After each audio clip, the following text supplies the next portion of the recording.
Chapter 196. Tobacco and alcohol were inseparable, men and women were inseparable, and naturally, weapons and arrows were inseparable.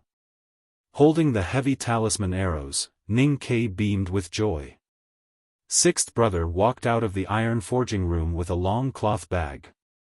He opened the bag and revealed 3 padeos inside. These were the 3 swords that Ning Ke had sent to the back mountain a few days ago. After being hammered and tempered by sixth brother, the blades looked more slender than before, and the long black hilts looked more solid. The slightly dark surface reflected the morning light, and occasionally a few simple and clear talisman lines could be seen. They looked a little delicate, but also full of endless murderous aura. Second brother said, "The West Hill Divine Palace has issued an edict.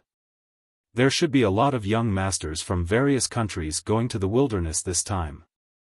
I think the judicial department will also send people there.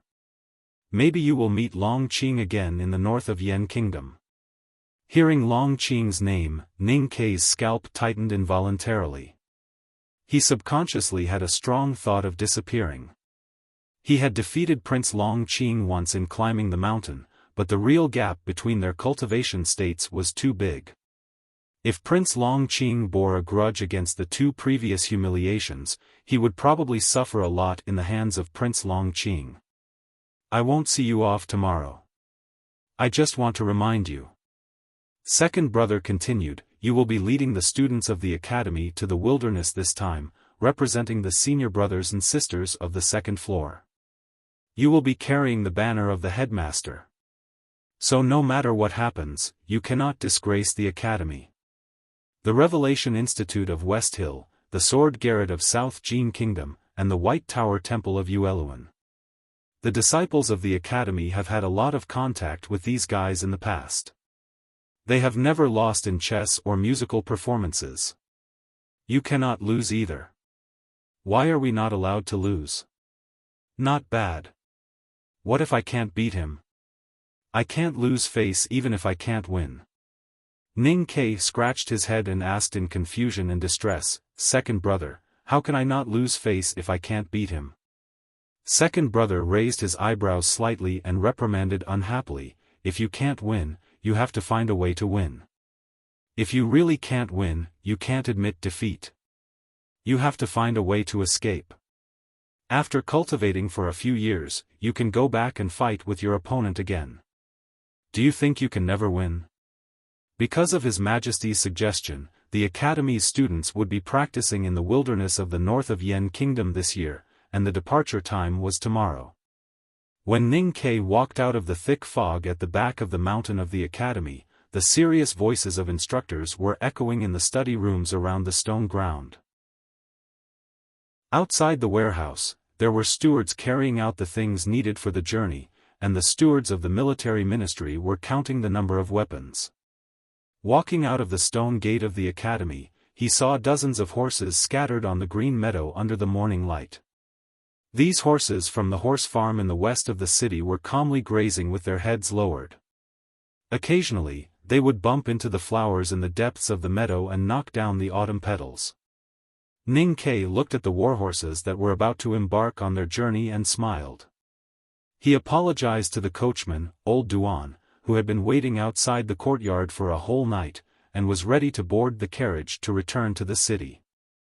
At this moment, he suddenly thought of a problem. He frowned and jumped off the carriage. He walked back to the academy's warehouse and borrowed a sturdy leather bag. He picked up dozens of heavy stones and stuffed them into the bag. After weighing the stones in his hand, he felt that the weight of the stones in the bag was about the same. He walked to the edge of the meadow, held the fence with his hand, and whistled to the depths of the meadow. The whistle was not very loud, but it alerted the warhorses that were grazing on the meadow and raised their heads. One of the strongest big yellow horses shook its head and pushed its companions away, galloping happily towards Ning Quebec. He touched the big yellow horse and tied the leather bag to the buckle next to the saddle through the fence. The leather bag was stuffed with stones. It looked inconspicuous, but was actually very heavy. The big yellow horse bent its forelegs slightly and then quickly stood up straight. However, the balance of its strong body seemed to be a little problematic, and it panted a little faster. Ning Kai untied the leather bag and looked at the big yellow horse, shaking his head. He thought that the iron bow, 13 arrows and 3 knives were already too heavy. Adding his own weight, even if these ordinary warhorses could bear it, they could not bear it for too long, especially in the wilderness. Once they started a chase, they could not maintain it for too long. Having been a soldier at the frontier fortress of the city of Wei for a long time, he knew better than any other student of the academy how important it was to ride in the wilderness. Now that he had entered the world of cultivation, he was even more clear that as long as one was not a grand cultivator in the knowing destiny state, he still needed to rely on horses to maintain sufficient speed.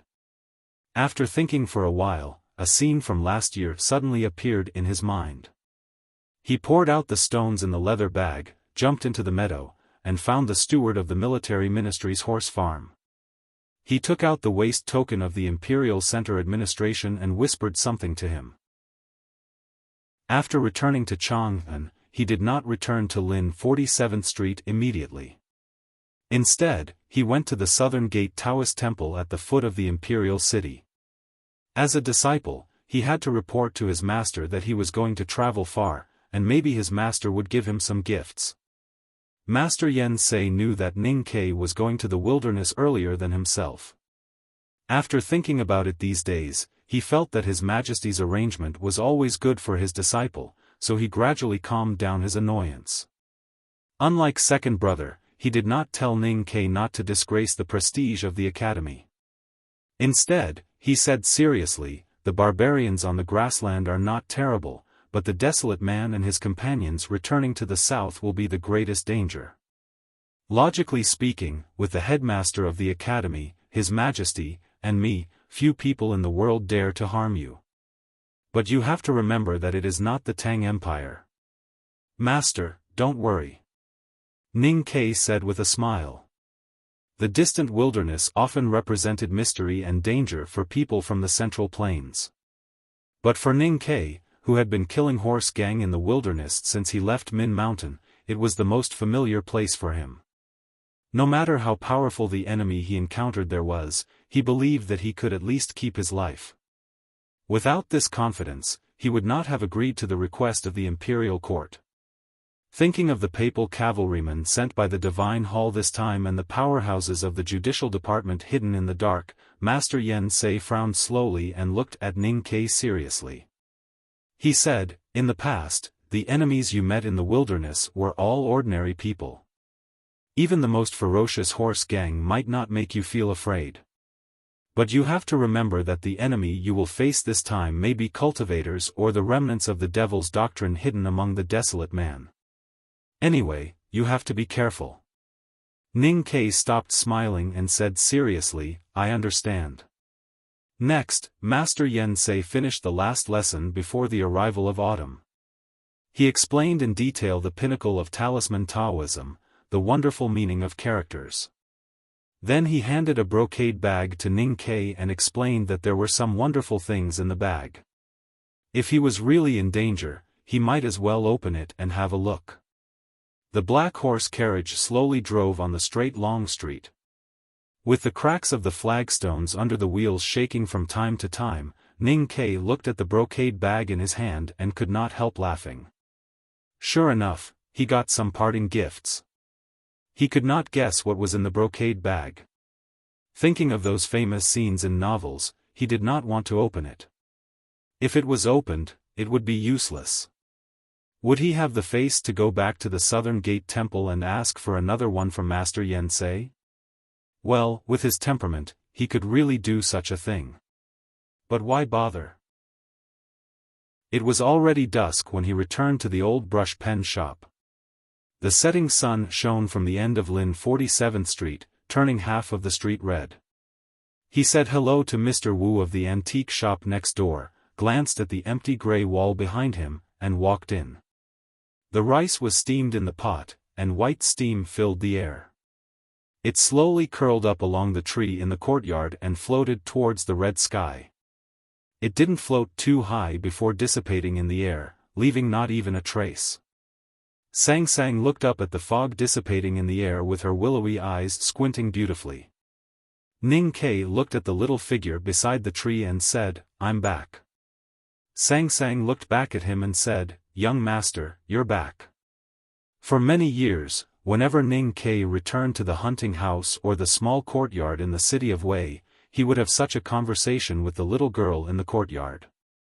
It was no exception this year at Lin 47th Street in Chang'an City. The only difference was that he added the word "young master" in the middle. The dinner before leaving was also the same. Although the bowl of amber chicken soup expressed some kind of solemnity, there was really nothing to say. Since there was nothing to say, Ning Ke lay on the bed and began to sleep after washing his feet and turning off the light. He did not say anything to the little girl on the other side of the bed. Although this would be the first time that he would be separated from Sang Sang for such a long time, he believed that the little girl could take good care of herself.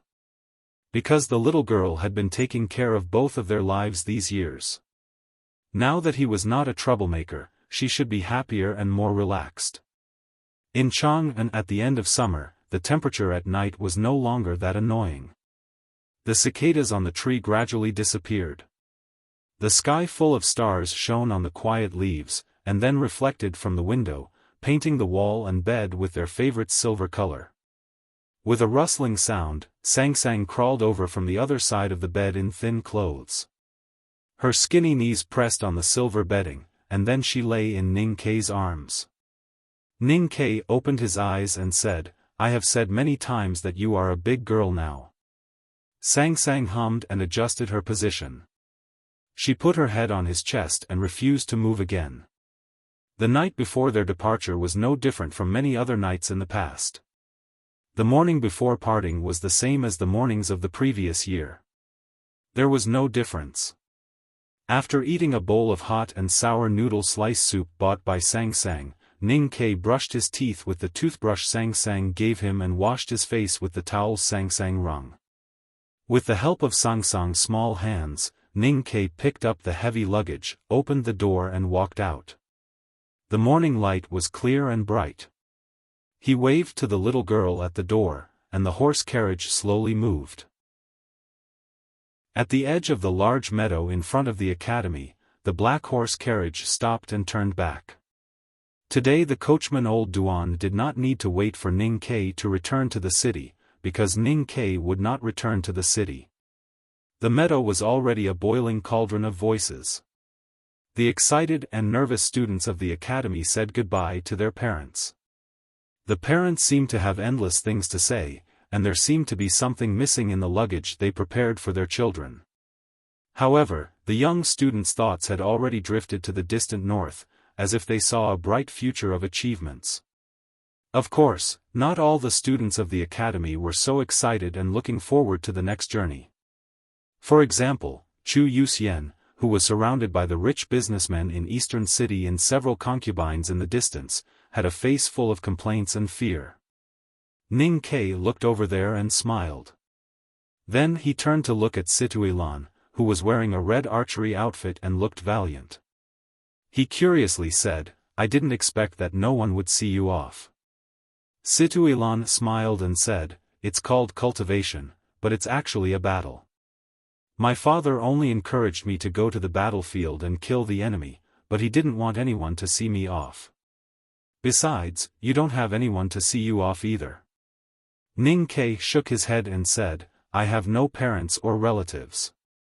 Who would see me off?" Situilan looked at the two people coming out of the academy and said, "It seems that someone will come to see you off." It was third sister Yu Lian and Chen Pipi who came out of the academy. The students of the academy and the elders on the meadow knew their identities through the teaching office, and hurriedly made way for them. The autumn breeze softly blew the hair on the woman's forehead, making this proud and small female professor, whose real age could not be seen, look a little younger. Since entering the second floor of the academy, Ning Ke rarely had a chance to talk with third sister in private. Seeing her coming to see him off, he could not help feeling a little surprised and said, "Thank you, senior sister. Yu Lian gave him a small object and said with a smile, I don't have anything to give you, but I'll give you a message.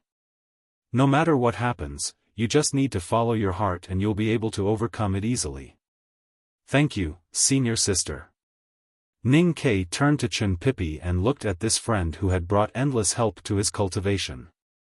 After a moment of silence, he smiled and said, What are you going to give me?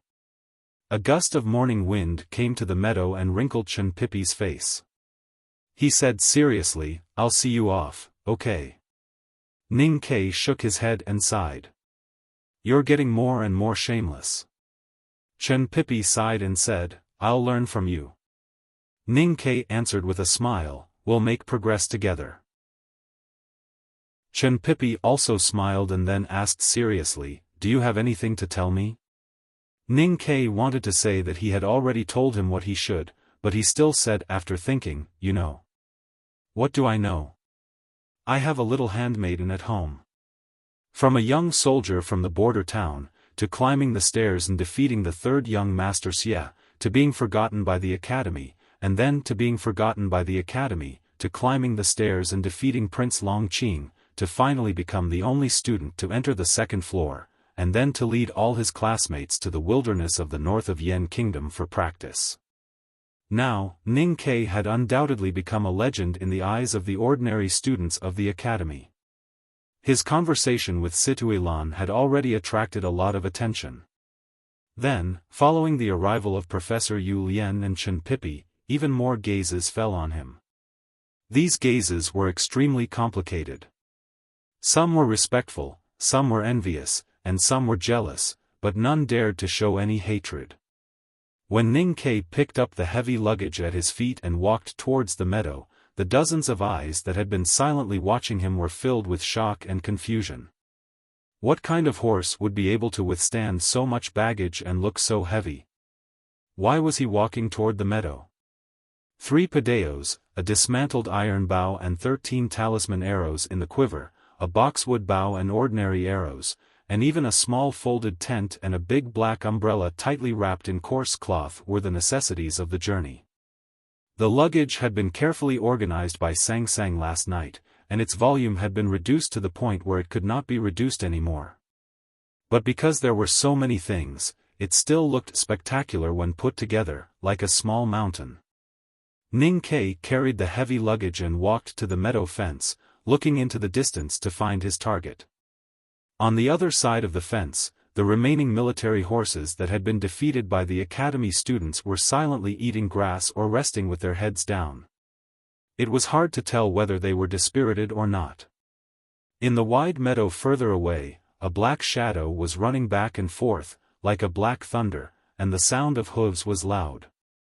When the black shadow slowed down, it could be seen clearly that it was an extremely strong black horse. The big black horse kept chasing and bumping into its companions. The other horses ran away in fear, but the big black horse continued to chase and bite them. It neighed proudly from time to time, which made it seem particularly domineering and mean. Ning Ke looked at the big black horse and smiled. He put his finger in his mouth and whistled. The whistling sound spread to the top of the meadow. The big black horse, who was arrogantly bullying its companions, suddenly stiffened when it heard the whistle. Its 4 legs were like nails nailed into the soft grass, and it could not move even half a step. It looked like a wooden horse that had been painted black. Only 2 big black eyes were moving quickly, and one could clearly see the fear in them. It twisted its stiff neck with difficulty and looked back at the figure by the fence in the distance. It finally connected the most unpleasant memory in its mind with this person. Another whistle sounded, as if it was urging it to move. The big black horse lifted its hooves with difficulty and walked slowly to the fence with its head down. Every step was so reluctant, as if it was a female star who was about to marry into a notorious rich family and did not know what her future would be like. The big black horse strolled to the fence and looked at Ning Ke behind the fence. It shook its head slightly and flipped its thick lips in a funny way, as if it was expressing absolute submission and flattery. It had been more than a year since the academy entrance examination of the academy. The big black horse's temper had not improved at all. It was still violent and irritable. However, in front of Ning Ke, it still did not dare to lose its temper.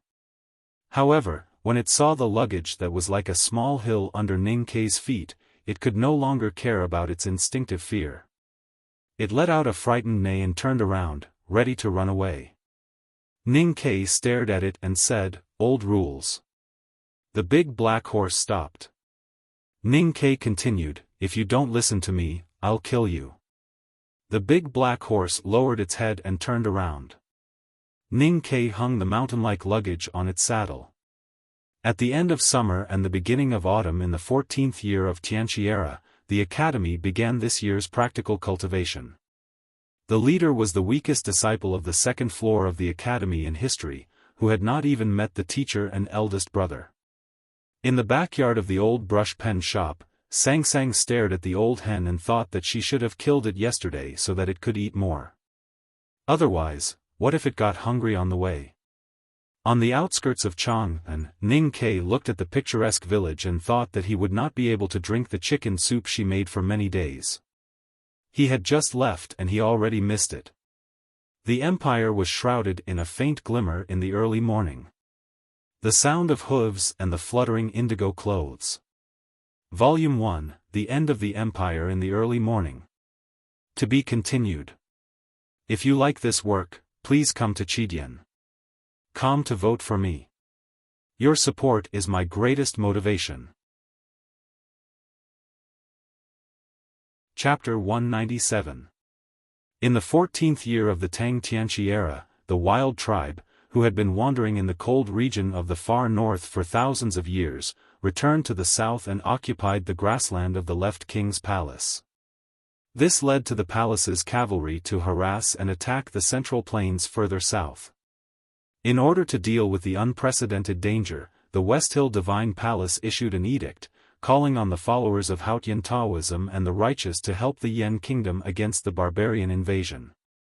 At the same time, the Tang Empire sent troops from the west to aid the Yan kingdom. Because of the arrival of the reinforcements, the left king's palace's cavalry became much more restrained. Especially when the vanguard of the Tang Empire's Yan kingdom army came to the wilderness of northern Yan along the eastern edge of Min Mountain, the left king's palace Chanyu tightened the restrictions on the tribes. It was hard to find any trace of the barbarian cavalry in the windy wilderness. The reason why the barbarian cavalry was difficult to deal with was that they had a large grassland behind them. They would hide in the long grass once they saw something was wrong, making it impossible for them to pursue. Unless the current monarchs had the ambition of Emperor Taizu of the Tang dynasty, there was no way to completely eliminate this threat. Therefore, when the barbarian cavalry's invasion of the Yan kingdom became less serious and the left king's palace sent messengers to negotiate, the Central Plains troops gathered in the north of the Yan kingdom did not go north. Instead, they chose to stay and focus on the defense of the various border fortresses. The situation at the border fortress became much calmer. The 100,000 troops stationed outside the Yan kingdom were called the Central Plains Coalition Army. In fact, other than the young cultivators from the South Jin Kingdom and Yueluan Kingdom, they were basically the Yan Kingdom's own troops and the Tang Empire's reinforcement. The so-called reinforcement was the elite troops of the West King's border army under the command of General Xiaofan. This troop, known for its ruthlessness, had conquered 11 cities of the Yan Kingdom in the war 10 years ago, leaving a painful memory for the Yan people. In the eyes of the Yan people, the Tang Empire's reinforcement was more abominable and terrifying than the barbarian cavalry on the grassland. Due to such simple feelings and the contrast of power, the Yan Kingdom's monarch and ordinary soldiers all showed a certain degree of vigilance towards the Tang Empire's reinforcement in the west. Although they still sent pigs and cattle as a greeting on the surface, in fact, the Yan Kingdom's troops kept a considerable distance from the Tang Empire's reinforcement. The two sides occupied the east and west front lines of the Yan Kingdom's northern border. They looked at each other from afar and ignored each other. They even paid great attention to each other's movements. The young cultivators who had received the edict from the West Hill Divine Palace naturally stayed with the Yan Kingdom's army, while the students from the Southern Academy in Chang naturally stayed in the camp of the Tang Empire's reinforcement army. It was already the end of autumn, and the northern part of the wilderness was cold. The air turned into fog, and the grass had already turned yellow. Somewhere in the north of Yan Kingdom, there was a meadow outside a military camp at the frontier fortress. The few trees on the meadow had already lost all their leaves. Standing there, one could easily see through the clear sky and into the distance. For example, the black smoke from some unknown object burning in the wilderness in the distance, and the injured soldiers lying on the creaking carriages. Now that the situation at the frontier fortress was calm, it was possible that peace talks would be held soon. However, in the depths of the wilderness, small-scale battles between the Tang cavalry and the grassland cavalry still occurred occasionally. Every few days, bodies and wounded would be transported back. Ning Kai sat on the meadow and looked to the northwest. His hand on his knee was slowly stroking a small token. The material of the token was a little strange. It was not gold, jade, stone, or wood, but it was very hard. It was given to him by senior sister Yu Lian before he left the academy. He did not pay attention to it at that time, but he remembered it later on the journey. He often held it in his hand and played with it. He was a little curious about the purpose of this token, and also used it to reduce his nostalgia for Chang'an. There was a blurry black line under the high sky in the northwest direction. It did not look conspicuous at all. However, he had been there, and he knew how tall and majestic the undulating mountains were. Therefore, he increasingly felt that the sky and the wilderness were indescribably vast. The blurry black line was the majestic Min Mountain that divided the northern part of the continent into two parts. He and Sang Sang mainly lived in the eastern foothills of the Min Mountain when they were young. 10 years ago, when they walked out from the western cliff, they met Joyer, whose home had been destroyed. That memory was very long ago, but it was still clear. Because he had been there, he remembered that there would be a naturally formed gap in the middle of the Min Mountain. The Min Mountain, which stretched for thousands of miles from the south to the north, divided the southern part of the wilderness into two halves, and also separated the Tang Empire from the Yan Kingdom. If they did not want to go around the northern part of the wilderness, the army had to pass through that gap. Such an important military location was, of course, firmly controlled by the Tang Empire. The most elite division of the Empire's Northern Road Army was stationed there. The most important military mission of the Empire's Northern Road Army was not to guard the dangerous place or to threaten the Left Tent Palace or the Yan Kingdom in the eastern part of the grassland. What really worried the Empire was the most powerful Golden Palace in the wilderness, which was also the place where Princess Li Yu had been married. The military fortress of the city of Wei, where Ning Kai had lived for many years, was one of the 7 citadels. The 7 citadels belonged to the most inconspicuous frontier fortress defense line of the elite division of the Northern Road Army.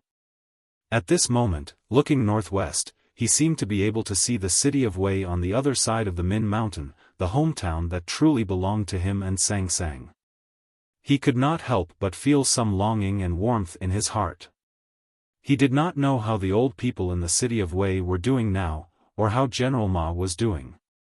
He did not know if they had received the banknotes sent by the carriage and horse company in spring. If they knew that he had made a name for himself in Chang'an, how much wine would they drink to celebrate? And when should he and Sang Sang go back to see them? We have been stationed here for more than a month, and we have only sent some cavalry out for reconnaissance. When will we really attack?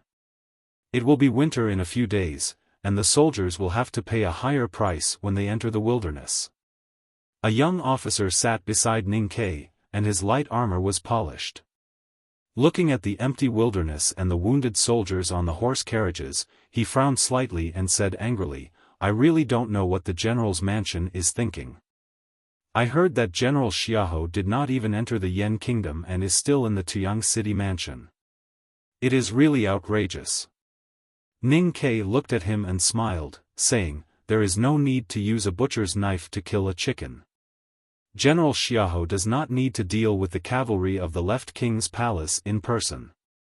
The imperial court has sent half of the western military army here, which is enough to show respect to the left king's palace. General Xiahou stayed in Tuyang City and did not come to the frontier fortress to command in person, because he knew that the war would not start. Since there is no need to go deep into the wilderness, what is the difference between autumn and winter? The young officer was Chang Zhengming, a student of the academy. He had excellent results in riding and archery in the military ministry, and had once served in the Yulin Royal Guards. This time, he came to the front of the Yan army and was assigned to the northernmost and most dangerous fortress. However, he did not have any objection, and instead was eager to lead the cavalry into the wilderness and make great achievements for the empire like his predecessors. He did not expect that they would be trapped for more than a month, and the troops did not have the intention to go into battle at all. He had been feeling a little depressed these days, and when he heard Ning Ke's words, he retorted, the countries in the Central Plains have made such a big movement, and the Divine Hall has issued an edict, and the Empire has sent out reinforcements. It would cost a lot of money just to feed the troops every day, and it took them so much effort to gather all the troops. How could they not fight? Ning Ke said with a smile, then do you think they are going to fight? Chang Zhengming pointed at the horse carriages below the meadow and said, small-scale battles have been happening all the time. I don't think they are not going to fight, but the coalition forces are just arguing, and there is no way to confirm when they will start a large-scale attack. Ning Ke shook his head and said, small-scale battles will definitely continue, but that is for the negotiation and bargaining with the left king's palace. You have to figure out the ultimate purpose of the 200,000 troops in the south of the wilderness. If you understand this, you will know why the war will not happen after all. Why? Chang Zhengming frowned and asked. Ning Ke asked, why does the left king's palace want to disturb the border? Chang Zhengming answered without thinking, because the barbarians are cruel and greedy by nature. Ning Ke said grumpily, nonsense. Everyone is greedy. Chang Zhengming hesitated and said, is it because the desolate men are moving south? Ning Ke looked at the young officer and said, the real enemy of Chanyu of the left king's palace is the desolate man tribe behind them. The West Hill Divine Palace issued the edict to guard against the possible revival of the devil's doctrine caused by the desolate men moving south. As for the Tang Empire, the desolate men were crippled by us in the past, so of course we have to guard against them taking revenge after they become strong. So in the end, everyone is worried about the desolate man warriors in a more distant place. The desolate man had been away from the wilderness for more than 1,000 years. For the people of the Central Plains, it was a legend that was so long ago that it was hard to remember. On the journey to the frontier fortress, the students of the academy had crammed some knowledge and roughly understood the long history. But for them and the people of the Central Plains, this tribe was still extremely mysterious. But I heard that there are only a few 100,000 desolate men left now. Even if all of them are soldiers, they can't pose any threat to the Central Plains. On the contrary, the left king's palace has countless good knights. If they really move south like locusts. The left king's palace, which is powerful in your eyes, was robbed of a large grassland by the desolate men. They were driven south and forced to cross the line that the Tang Empire drew for them. Now these desolate men, who are known as natural warriors, can do this with only a few 100,000 people. If they are given time to stand firm in the north and multiply, don't you think it's terrifying? Why wouldn't the West Hill Divine Palace and the Imperial Court be nervous? Ning Ke said with a smile, don't forget, as long as there is enough food, it's always easy to have children.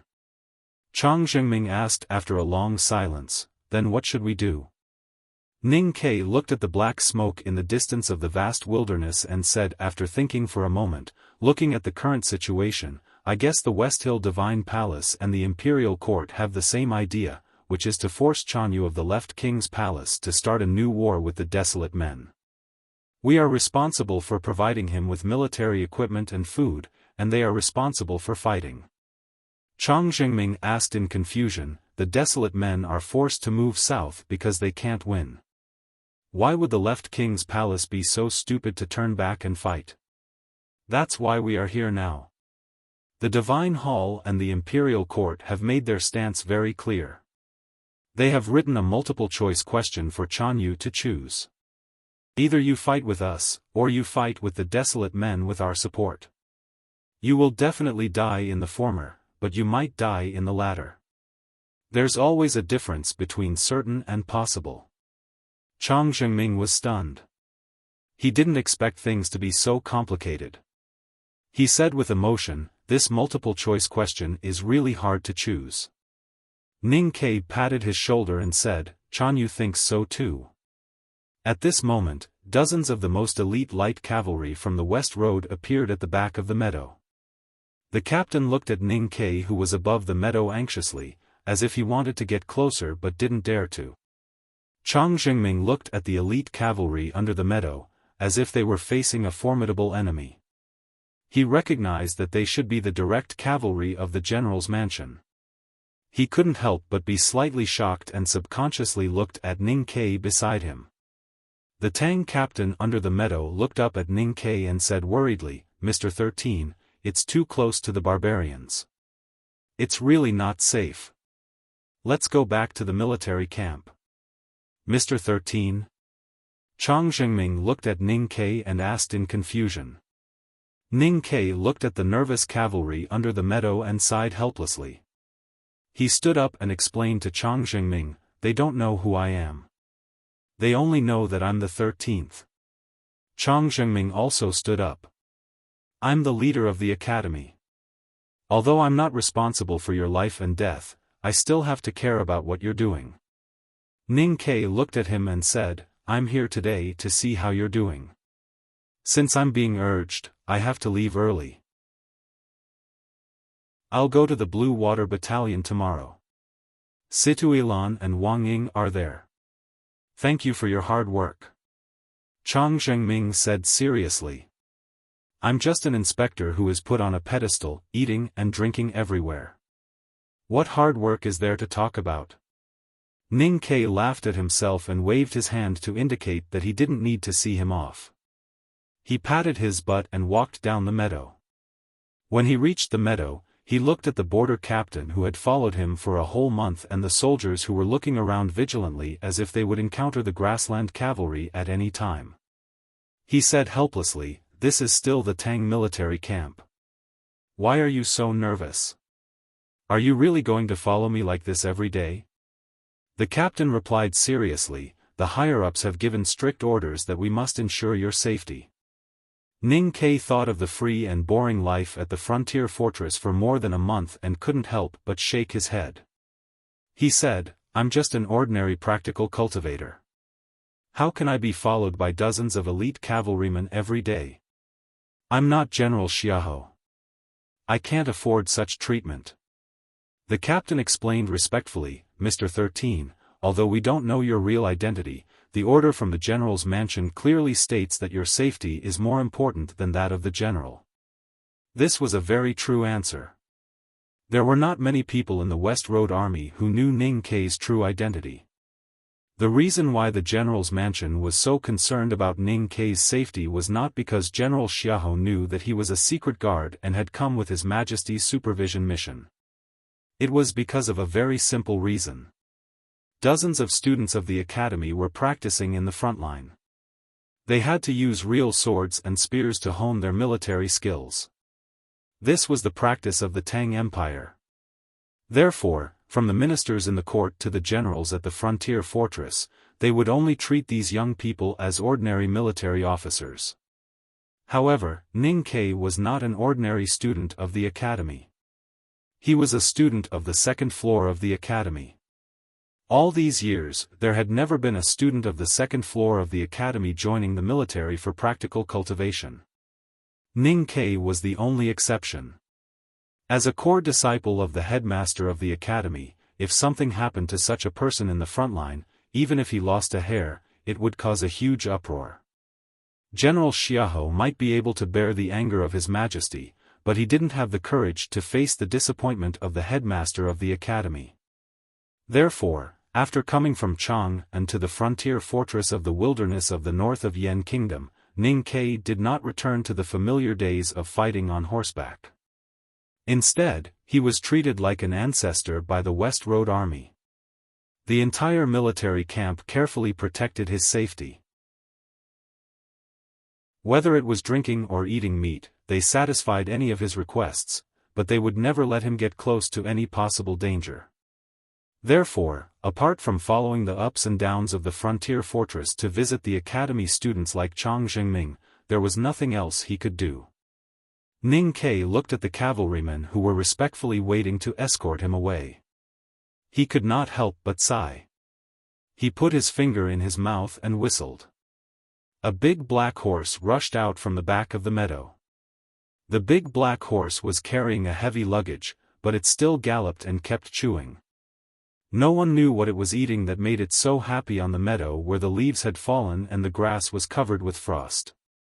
First, I strongly recommend Miss Futian's new book, The Treacherous Official. I can absolutely guarantee it with my credit. It's a good book in line with my 3 views and aesthetic standards.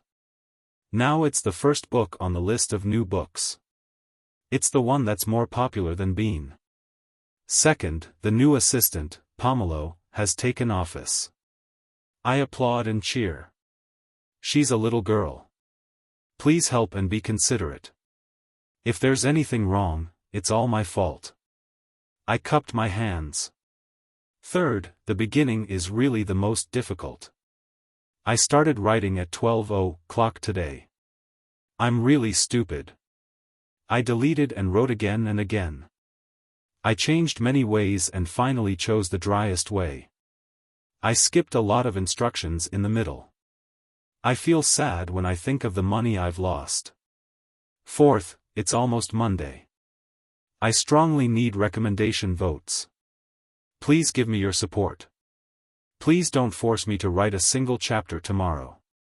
Fifth, I'm really scared about the second volume. I hope you can praise me and give me positive energy. I believe I can overcome the difficulties and write better and better. Good night, everyone.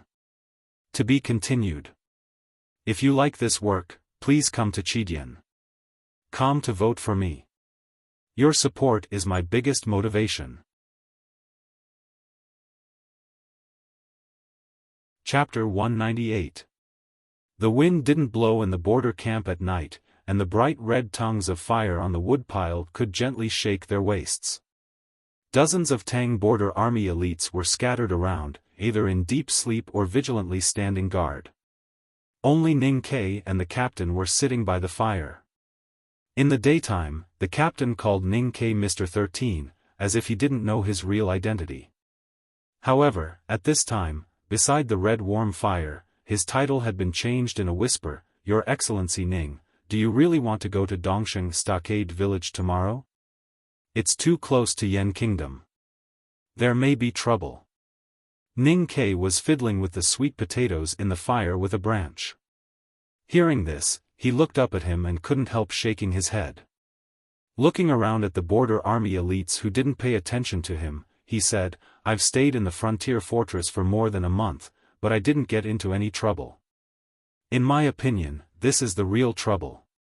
He looked at the captain's seemingly dull and honest face and sighed, speaking of which, isn't our luck a bit too bad? You are the only secret bodyguard in Tuyang City, but you are sent to follow me. So I don't know who to ask if I want to ask about the situation in Tuyang City. The captain said with a wry smile, I also feel helpless when I know it's me who personally protects your excellency. Could it be that General's mansion knows your identity as a secret bodyguard, but they are too embarrassed to do anything to you, so they simply drive you out of Tuyang City and follow me around, or have they even found out my identity? The captain shook his head and said, Please rest assured, Your Excellency. My identity should not be leaked. As for Your Excellency, I think neither the military counselor or the inner vanguard camp can guess that you are actually the secret bodyguard of His Majesty. Ning Kai pulled out 2 roasted sweet potatoes from the fire and gave one to the captain. He grabbed it with his fingertips and slowly tore off the skin of the other sweet potato. He lowered his head and began to gnaw on the steaming white flesh. He said vaguely, "It's fine as long as no one finds out. I don't want to be watched by someone in the dark whenever I do something." The captain picked up the cooked sweet potato that rolled to his feet and looked at Ning Kai's face reflected by the fire, not knowing what to say. He had mixed feelings about Mr. 13 next to him. Other soldiers might not know Ning Kai's identity, but he was a secret guard. Of course, he knew that Ning Kai was a core disciple of the headmaster of academy. Why would such a distinguished bigwig come to the frontier fortress? What puzzled him even more was that they had to do such a troublesome thing. Why bother? It should be known that this was the wilderness with few people. This was a battlefield where long grasses hid bones. If one really angered General Xiao, the general would not care whether you were a student of the second floor of the academy or not. He would kill you and throw you into the depths of the grassland. Who would know how you died? Even the headmaster couldn't do anything about it. A faint sound came from afar. The cavalryman in charge of the night patrol stood up and walked toward the periphery. The captain glanced in that direction and changed the way he addressed him for the sake of safety. He said softly, "Mr. 13, what are you here to investigate?" With a goal in mind, this subordinate can make arrangements. I came to the frontier fortress not to investigate anything, but to take a look on behalf of His Majesty. Ning Kai threw the half-eaten sweet potato into the fire and wiped the residue on his face with his sleeve. He said, "But according to the current situation, there is no way to see anything. You have a special identity. The general's mansion is worried that something will happen to you. They also don't want you to get into trouble. Of course, they want you to stay as far away as possible. If you want to see someone in the general's mansion, you can't see him without going to Tiang City." The captain hesitated for a moment and then directly mentioned Tiang City. He knew very well that an important figure like Mr. 13, who had received His Majesty's secret order to come to the frontier fortress to inspect on behalf of the Son of Heaven, was only qualified to enjoy such treatment. However, he still did not dare to directly say General Xiao's name. The students of the academy had passed through Tiang City on their way from Chang'an City to the frontier fortress of northern Yan Kingdom. At that time, the general's mansion was in charge of receiving them, so Ning Kai had not seen General Xiao in person. Now hearing the words, Tiang City, he thought of the famous general in Tiang City who was known for his violence. After a moment of silence, he said with a smile, "I will go there in the future." The next day, Ning Kai and dozens of elite soldiers of the Tang army who protected him set off again. They marched to the east along the simple frontier fortress defense line in the north of Yan Kingdom. It was just past noon when they arrived at the easternmost part of the western front line that the Tang army was responsible for.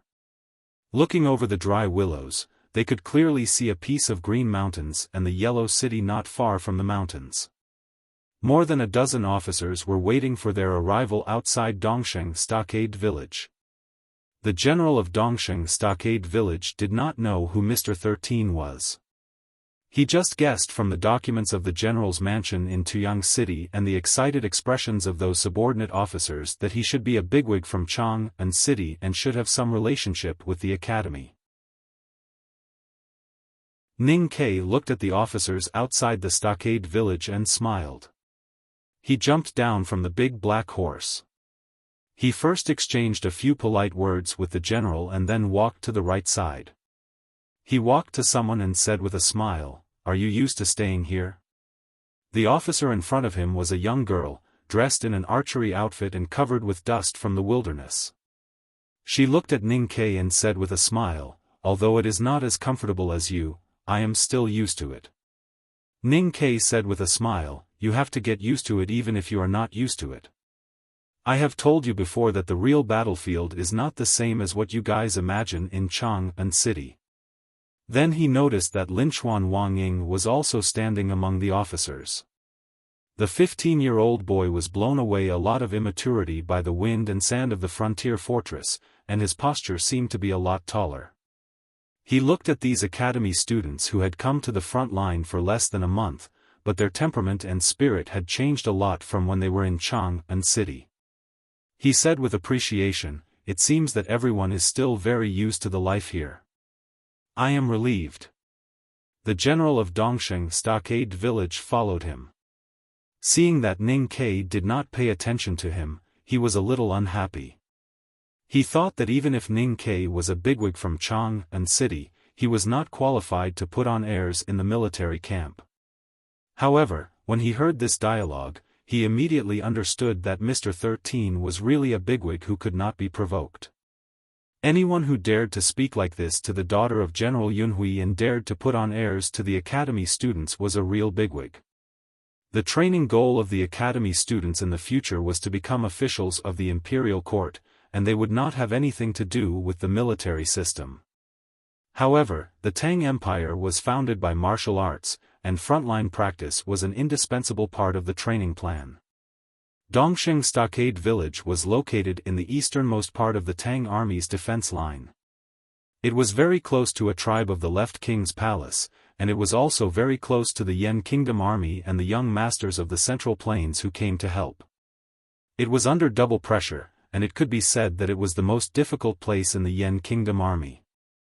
For thousands of years, the Academy's practice principle was that students should go where the most difficult place was. Therefore, this Yellow Earth city with 3,000 troops and horses had the most Academy students. In addition to the cavalry troops, there were a total of 11 Academy students. On the journey from Chang'an to the frontier fortress of Northern Yen Kingdom, Ning Ke and the Academy students were very familiar with each other. Moreover, those who participated in the practice were all Tang students. Those disputes in the past had long disappeared. When the two sides met again after more than a month, they were naturally enthusiastic and lively. After experiencing the real bloody life on the battlefield and experiencing life and death, the young people would quickly mature. And it was because of their maturity that their enthusiasm for Ning Ke would inevitably be mixed with some admiration and a sense of distance. After all, Ning Ke was a student of the second floor of the academy, and his identity and status had been far away from theirs. By the blue lake, Situilan took out a handkerchief and wet it to wipe off the dust on her forehead. She looked back at the silent Ning Ke and asked, "Are you not used to being surrounded by people?" Ning Ke walked to the lakeside, looked at the shadow of the old wood at the bottom of the lake, and said with a smile, "Being surrounded by people and being respected is the goal of people like us. You grew up in the general's mansion of Chang'an City, and the female army was famous everywhere. How could you understand the mentality of people at the bottom of the society like us?" Situilan stood up and handed the handkerchief to him, and said, "But I saw that you smiled reluctantly before." Ning Ke wiped his face and said, "In the past, these classmates ignored me. Later on the journey, they already got along with me, but now they talk to me so respectfully. The contrast is too big, and I can't adapt to it. So you want to walk with me by the lake alone?" "Yes. The army is the most particular place about social class. Military orders are like mountains. As long as it is a superior, no matter whether the military orders issued by him are reasonable or not, no matter whether you think it is to die or not, you must ride the horse and rush forward." Situilan looked at him and said, after leaving the academy and coming to the front line, they participated in several battles and were severely beaten by the generals for several times. They naturally understood that the world still depends on strength after all. Speaking of fighting and strength, Ning Ke looked at her and said with a smile, "When I first knew you, I thought you were just a wicked girl who ran amok on the street with the help of your family background. I had never seen the legendary female army, and I didn't think it was so great. I really didn't expect that you would take the initiative to choose to come to Dongsheng Stockade Village, and do such a good job here. After all, they were young talents selected from the counties of the Tang Empire. Once they adapted to the strict rules of the military camp and the cruel battle, the academy students who participated in the practice soon began to show their abilities. Although they were only low-level officers, they did a good job in the part they were responsible for. Situilan was born in a family of generals. She dared to take on tasks, and her performance was especially outstanding. She had led the cavalry into the wilderness for 6 times in less than a month since she came to Dongsheng Stockade Village. Among them, she met the cavalry of the palace twice and beheaded more than 10 times. Her military merits had been reported to Tuyang City, and she was waiting to be rewarded and promoted immediately. The Lieutenant Palace doesn't have the courage to start a full-scale war. Those cavalry are not the palace's elites at all, but the cavalry of small tribes. They just write it like this for the sake of military merits. Situilan was valiant and heroic, without any arrogance, and said, "It's nothing to kill the cavalry of small tribes. If I really fight with the palace cavalry, I dare not say I can win. I can only strive to kill more." Ning Ke rubbed his stiff wrist. It had been nearly 2 years since he left the city of Wei, and his blade had not been stained with the blood of the grassland cavalry for 2 years. At this time, listening to Situ's calm and hot-blooded words, he could not help but miss those bloody times when he rode horses to Shubi Lake and chopped firewood with a knife. "In fact, I have always been curious about what kind of person you are." Situilan turned around by the lake, and her eyebrows slowly raised.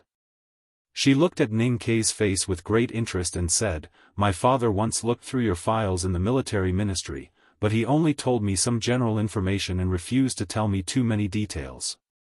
When I asked him anxiously, he only said that if there was a chance to fight with you in the future, he would listen to everything you said. I rarely see my father speak so highly of people. What did you do in the city of Wei?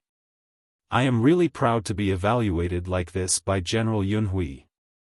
Ning Ke looked over her shoulder and fell on the blue lake, thinking of those years in the city of Wei. After a moment of silence, he said, "When I was in the city of Wei, I mainly did one thing." "What thing?" "Killing the horse gang. I heard that the horse gang in the wilderness is the fiercest. Even the cavalry of the Golden Palace is not willing to provoke them. It's not that exaggerated.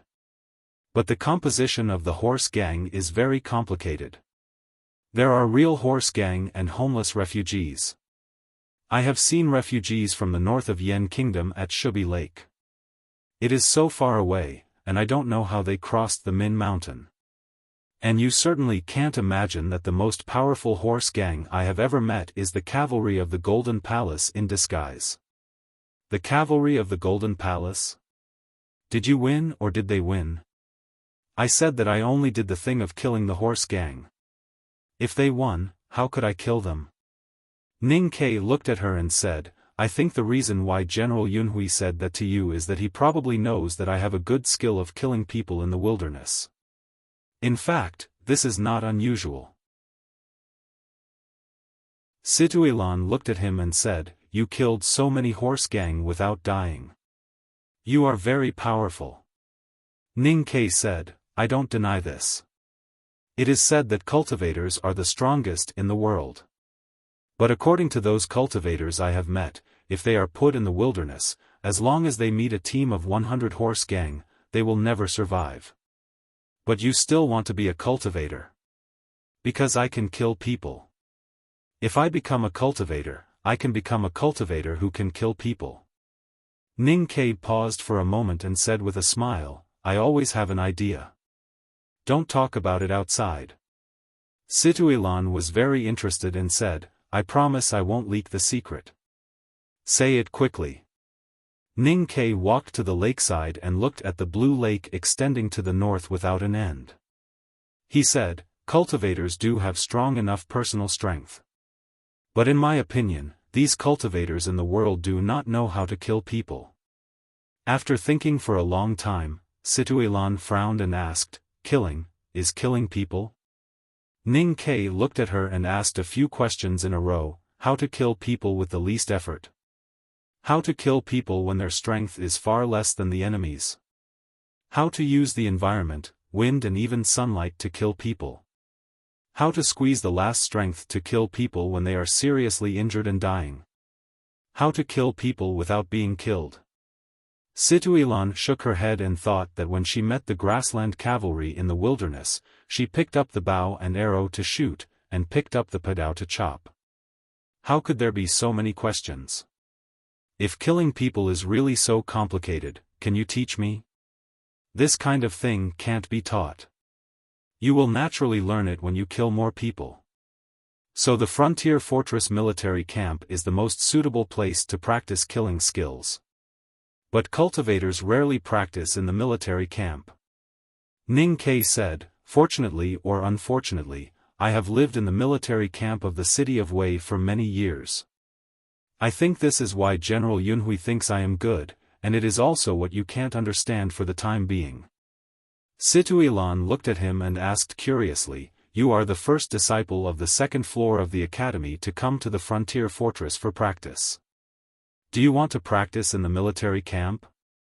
If there is a chance, of course I would like to try on the battlefield with the ability of a cultivator. Ning Ke started to walk again and walked along the narrow white stones by the lake to the east. He said self-mockingly, but now it seems that neither Tuyang City nor the imperial court will give me such a chance. Situilan looked at his back and shook her head. Ning Ke quietly looked at the blue lake water, looked at the trees and white clouds reflected in the water in the distance, and looked at the depths of the wilderness that could not be seen by the naked eye. He felt that his fingers were more and more itchy.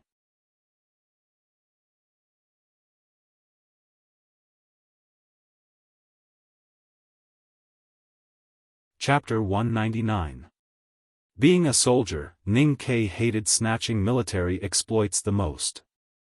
As he said at this time, in the wilderness outside the city of Wei, if other troops of the 7 stockade villages snatched the military exploits, he and his companions would directly take out their swords to chop them. Whoever won would get the military exploits. The rules in the wilderness were so simple. The Tang army of Dongsheng stockade village actually watched their military exploits being robbed by the papal cavalry of West Hill. In addition to cursing, they didn't even take out their swords to kill the other side. He was confused and inevitably angry. After a while, he calmed down, thinking that this place was far away from Tuyang City, and it was not too much for the Tang generals to be low-key and conservative. He shook his head, looked at the wilderness far away from the lake and said, if I take the troops into the wilderness to collect firewood, the West Hill will dare to grab the firewood. You see how I will deal with them. Situilan didn't say anything.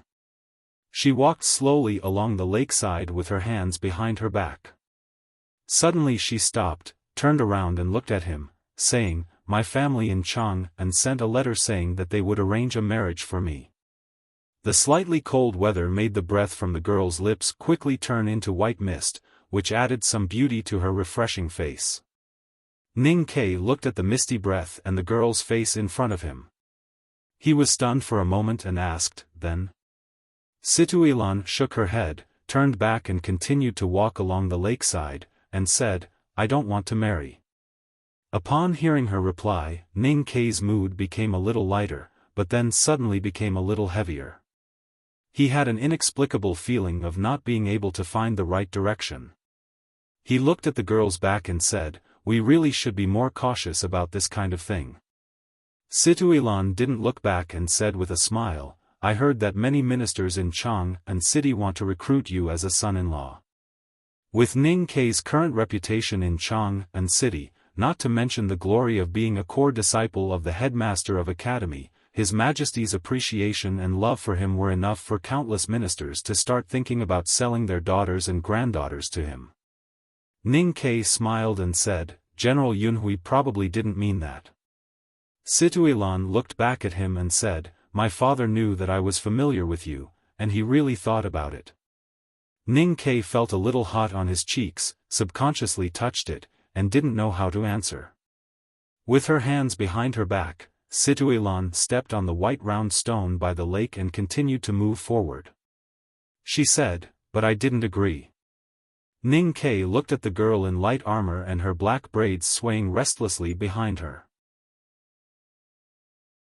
After a moment of silence, he could not hold back his curiosity and some kind of emotion that could not be expressed. He asked, "Why?" "Hee, because I don't want to get married." The girl's answer was concise and powerful. Her crisp laughter awakened the thin layer of ice on the surface of the lake. "There hasn't been a female general in the empire all these years. I want to be a female general, so I don't have time to think about marriage." Ning Ke could not help but feel a little ashamed as he listened to her. He kicked a weird-shaped white stone into the lake and said, "I'm focused on cultivation and have no time to think about these things." Situelan turned around and looked at the stone that smashed the thin ice and slowly sank to the bottom of the lake.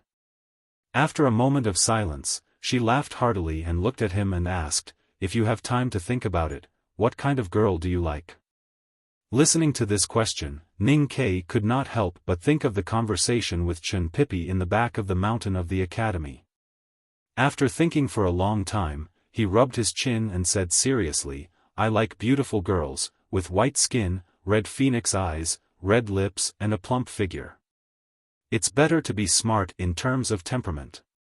Don't always let me think about things." Situelan looked at him and shook her head. She sighed and said, "Your requirements are really not high.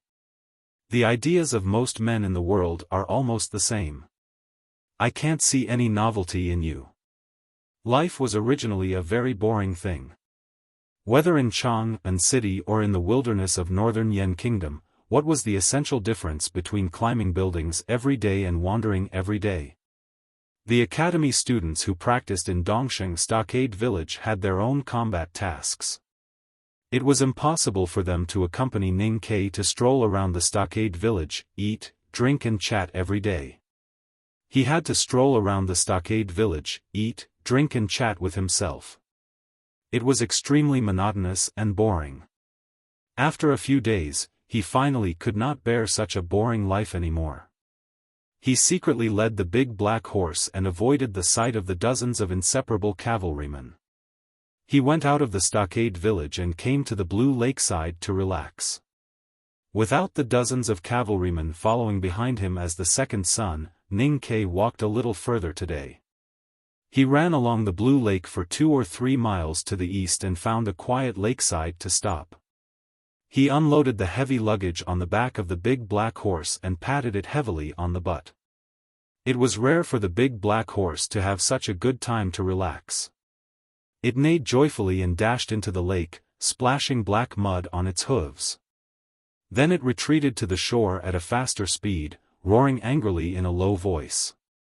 It trembled slightly and kept rolling its thick tongue and turning its lips. It was obvious that it was severely frozen by the cold lake water and the taste of the salty water was really not good. "I have never seen a warhorse that cares about its head and body like you." Ning Ke looked at it funny and pointed to the misty mountain forest not far away. He said, "Idiot, if there is a lake, there will be tributaries. Run over there and see if there is water to drink. Come back early later." The big black horse shook its head discontentedly and stamped its hind hooves to shake off some of the cold lake water on its body. Then it ran in the direction pointed by Ning Quebec. Ning Ke built a clay stove and cooked a pot of fresh vegetable soup. Smelling the gradually rising fragrance, he sat down by the quiet and deserted lakeside. Now there was no Sang Sang to serve him, so he had to serve himself. Fortunately, when Sang Sang was young, he needed to cook for both of them. He was still skilled in cooking and had never forgotten it. In the north of the wilderness, especially in the area between the central plains and the grassland, the northwest wind blew all year round and it was very cold. He was wearing a thick cotton-padded jacket and a black windbreaker on the outside. He just sat by the lake. He didn't know if it was because of the bowl of warm vegetable soup or because of his cultivation, but he didn't feel too cold. The shallow part of the lake near the shore was very transparent. He could clearly see the white stones at the bottom and the trees that had fallen for hundreds of millions of years. Looking into the distance, the lake became more and more blue. Tied by the mountains and cliffs on both sides, it was long and thin, extending to the depths of the wilderness in the extreme north. Ning Kai sat on the stone and looked at the beautiful lake view in front of him. He thought that yesterday he thought this blue lake looked like a kidney, which was really inelegant. In fact, it should be a woman's slender waist. The slightly swaying lake water was like a melting blue gem, pushing the thin ice condensed by the cold air to the lakeside piece by piece. Some gradually melted, and some overlapped. It was believed that as the winter became more and more intense, these thin ice would eventually become thick and hard ice cubes. Looking at the thin ice undulating with the lake, Ning Kai thought of the legendary people standing under the ice, and the things that he and Situilan talked about when walking by the lake a few days ago. He could not help but show a self-deprecating emotion on his face. When people in the world reached a certain age, they always had to consider the marriage of men and women. He had never seriously considered it before, and indeed did not have any improper thoughts about Situ. But when he heard that Situ refused General Yunhui, he still felt a little unhappy. Last spring at the entrance of Northern Mountain Road, he also had this kind of emotion. At that time, he was very clear that there was absolutely no possibility between him and Li Yu, the princess of Tang Empire. But when Li Yu left his shoulder and slowly stood up to restore her graceful appearance, there were still many inexplicable emotions in his heart. He scooped up a ladle of lake water and put out the remaining flames in the stone stove. He sat down by the lake again, looking at the thin ice that was more like sugar skin than glass, and said to himself with a slight mockery, "I forgot who said that there are only two kinds of women in the world, your own and others. Are all men like this?" This sentence was said by Lu Xiaohui, but he had always taught Sang Sang to remind himself that anyone who talked about feelings, especially love, was an idiot. So it did not take long for him to be immersed in this self-deprecating emotion. He was awakened by the horrible prospect that he might become an idiot, and began to think about some things that he thought were more meaningful now. He had been in the wilderness of Northern Yen Kingdom for more than a month, but he had not seen Xiaoho. Naturally, he could not go to see him on behalf of His Majesty. Although Tuyang City was close, he was really not sure whether he should go or not. He also did not know what would happen if he met Xiaoho now. And although sporadic battles had been happening in the wilderness, the upper level of the Yen Kingdom's reinforcement army knew his identity and sent dozens of elites to protect him. So he could not fight to his heart's content. Was time going to pass like this? As a young man who had survived with great difficulty and lived better and better, Ning Kai was very clear about what he relied on to achieve this. So he would not allow himself to waste too much time. After thinking about meaningless things like men and women by the lake, and thinking about meaningful things like Xiaoho that he could not do anything about, he began to meditate and cultivate. A chilly wind blew from the surface of the lake, shaking the thin ice piled by the shore and the eyelashes on his tightly closed eyes. A slender Padao rested on his knees. As he meditated, the invisible chi of heaven and earth gradually gathered around him and then gently covered the blade of the Padao. The simple talisman lines engraved on the Padao seemed to sense something. The shadow caused by the natural light suddenly became deeper than before, and then began to buzz and vibrate strangely. A piece of dry grass that was blown by the lake wind was bounced into the air as soon as it fell on the surface of the Padao. It was instantly torn into hundreds of extremely thin grass by the invisible force, and then fell into the lake and disappeared. The Padao across his knees was slightly vibrating, and the clear water between the white round stones by the lake in front of him was also slightly vibrating. The seemingly fragile but actually soft and sticky thin ice gradually shattered and scattered aimlessly along the lake waves, reflecting the sky, as if there were dozens of the same firmament. The big black umbrella, tightly wrapped in coarse cloth, lay silently beside him. After a long time, Ning Ke finished meditating. Looking at the broken ice between the white round stones in front of him, he knew that he would not stay in the no-doubt state for too long and had begun to approach the see-through state. When he was enlightened on the Vermilion Bird Avenue, he quickly broke through the initial state and the perception state and directly entered the no-doubt state. Even he himself did not know how he did it.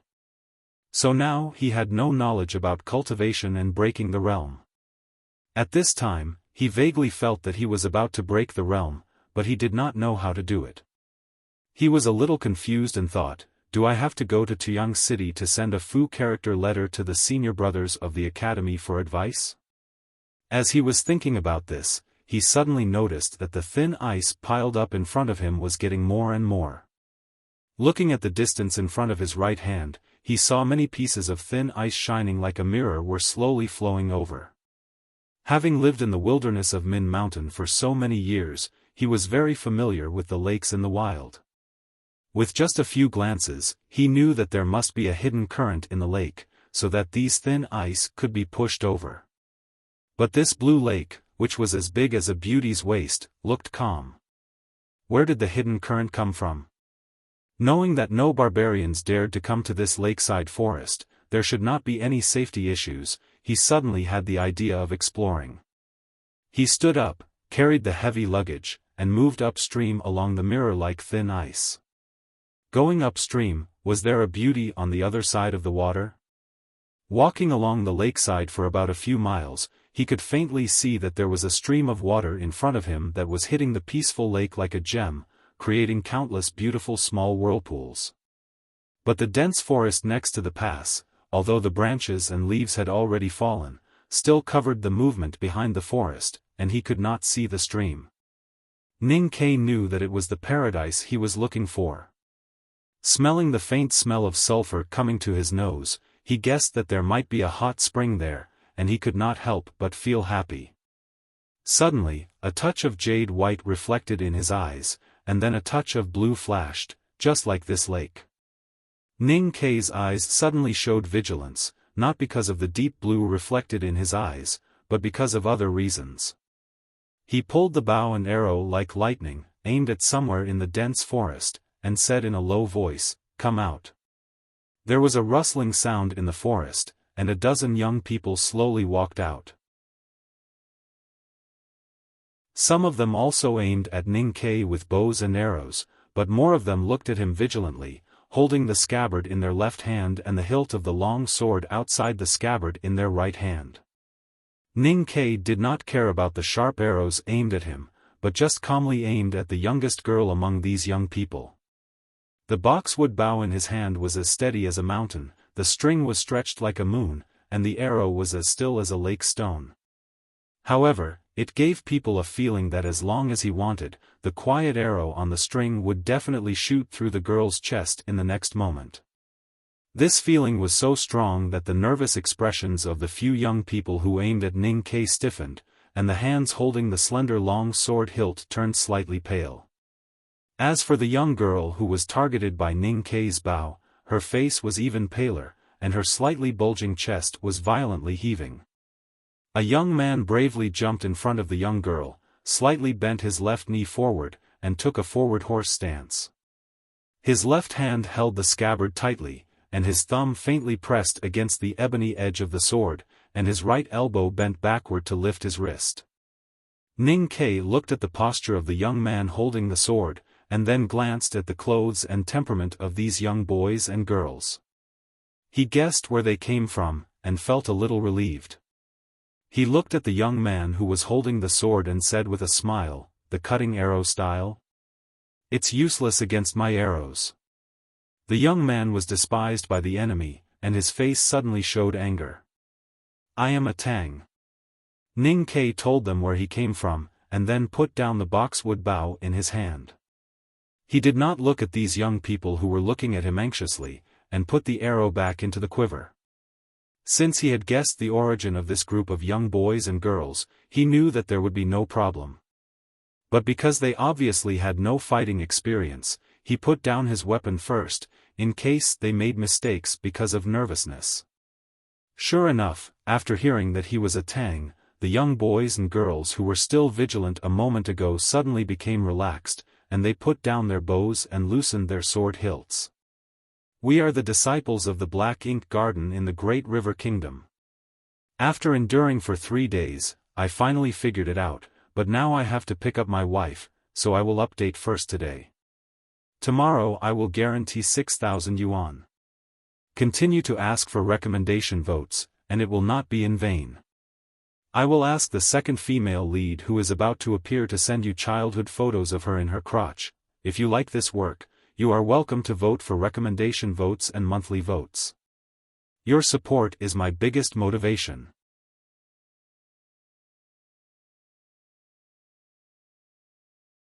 Chapter 200. Because the Li royal family of Chang'an dominated the world, and because of the West Hill Divine Palace, the countries in the Central Plains and the Tang Empire had never been on good terms. Although they were afraid of the Tang Empire's military strength and did not dare to slight it, they did not have a good impression of it. Only the Great River Kingdom was an exception. The Great River Kingdom, located in the south of the mainland, was separated from the Tang Empire by the Great Lake Forest and the vast territory of the South Jin Kingdom. It was extremely difficult for them to communicate with each other. However, it was not known if it was because distance could easily produce beauty. Since many years ago, the emperor and the people of the Great River Kingdom had always admired the Tang Empire's culture. They ignored the difficult and long traffic road and would send envoys and students every once in a while. The scenery and culture of Chang'an was extremely popular in the Great River Kingdom. The influence of the Tang Empire could be seen in many details of the imperial court's official system and the daily life of the people. The group of boys and girls who appeared by the dense forest beside the blue lake wore light-colored open skirts with wide and gorgeous belts.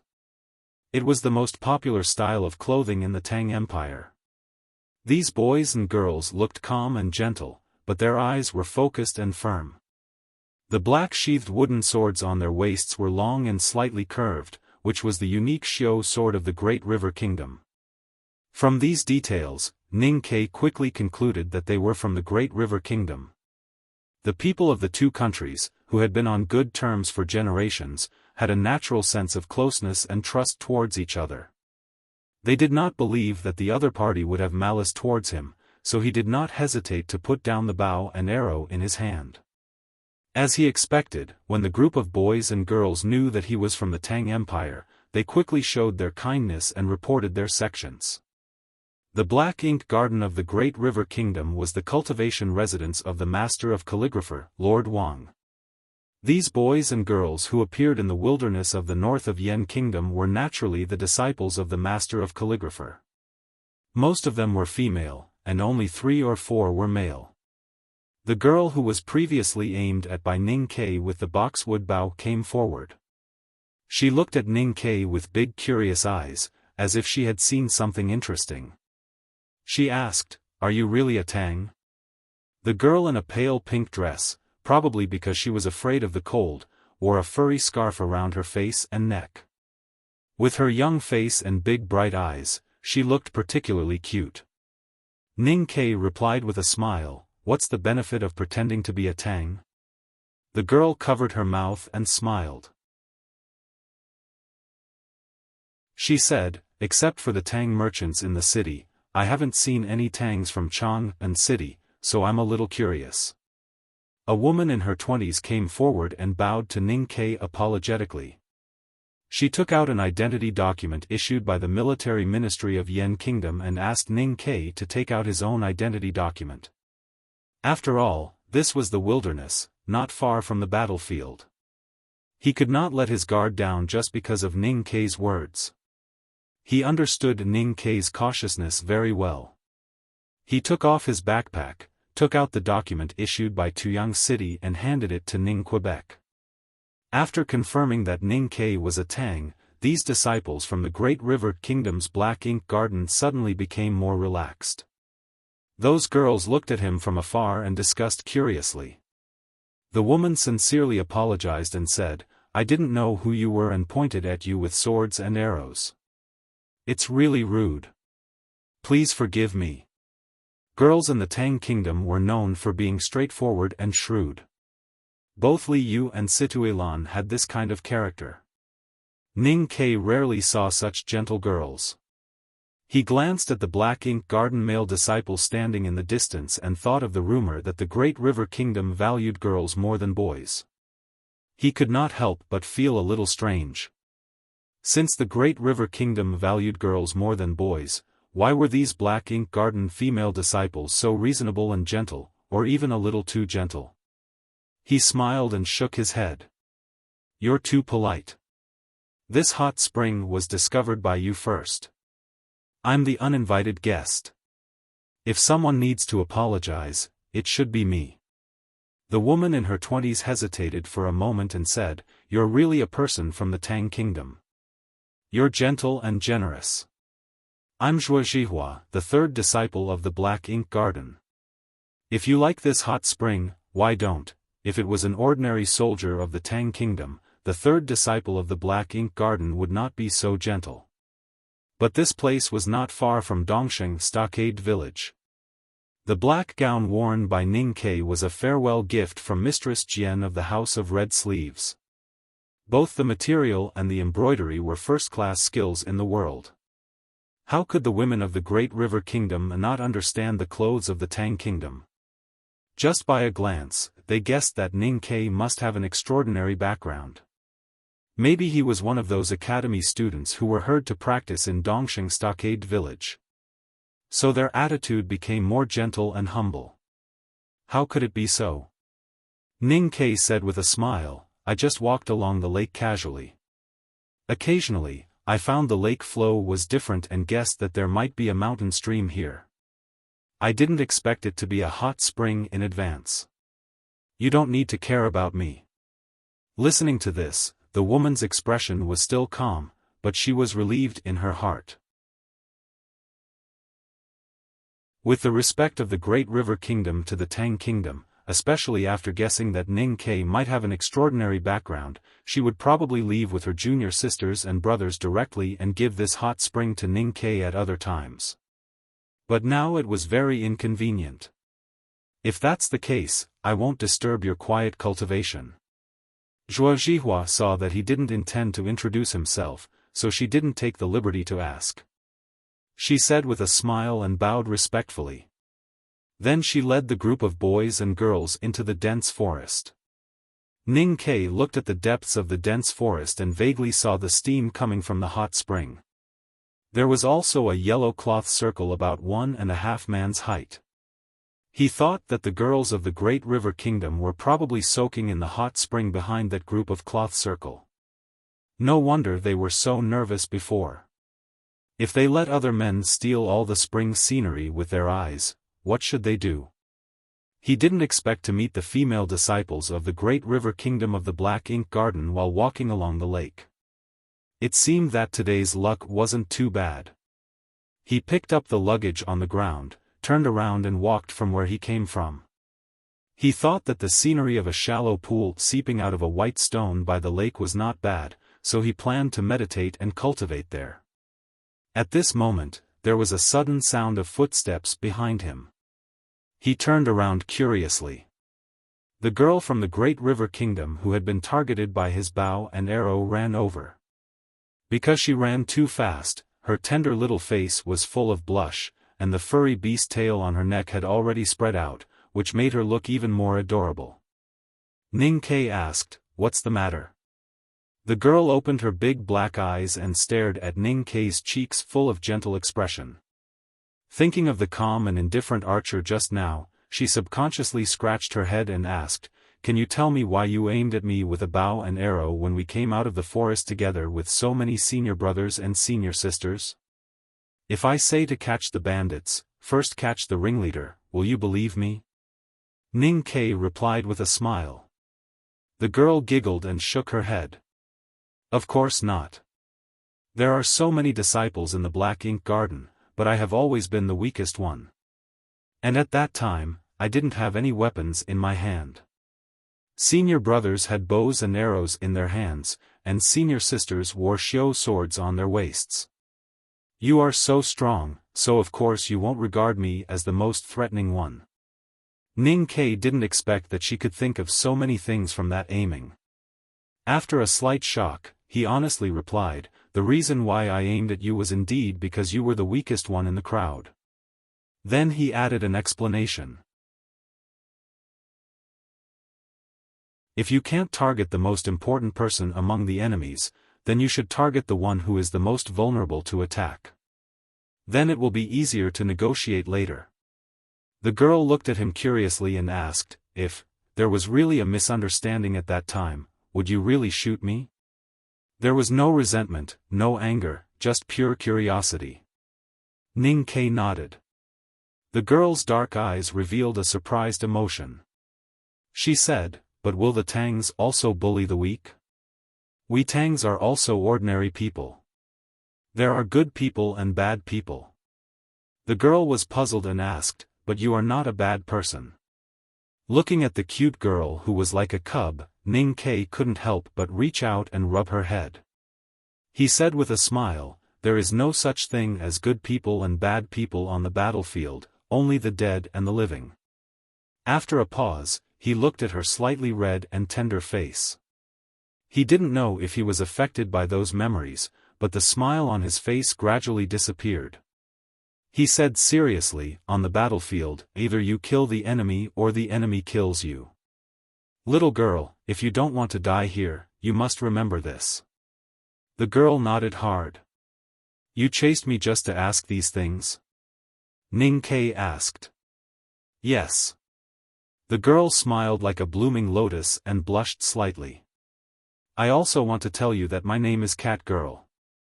After saying this, she turned around and ran in the direction of the hot spring mountain stream without looking back. Ning Ke looked at the girl's back and couldn't help laughing. He thought that the names of people from the Great River Kingdom were always very interesting, but he really didn't expect that there would be someone called Cat Girl. This name was really not good, but it was really a good match with the girl's curious eyes and fluffy cuteness. Not long after walking back along the lakeside, he saw a pool seeping out of the white stones on the low shore. The rock layer at the bottom of the clear pool was as clear as a book page. The scenery was good.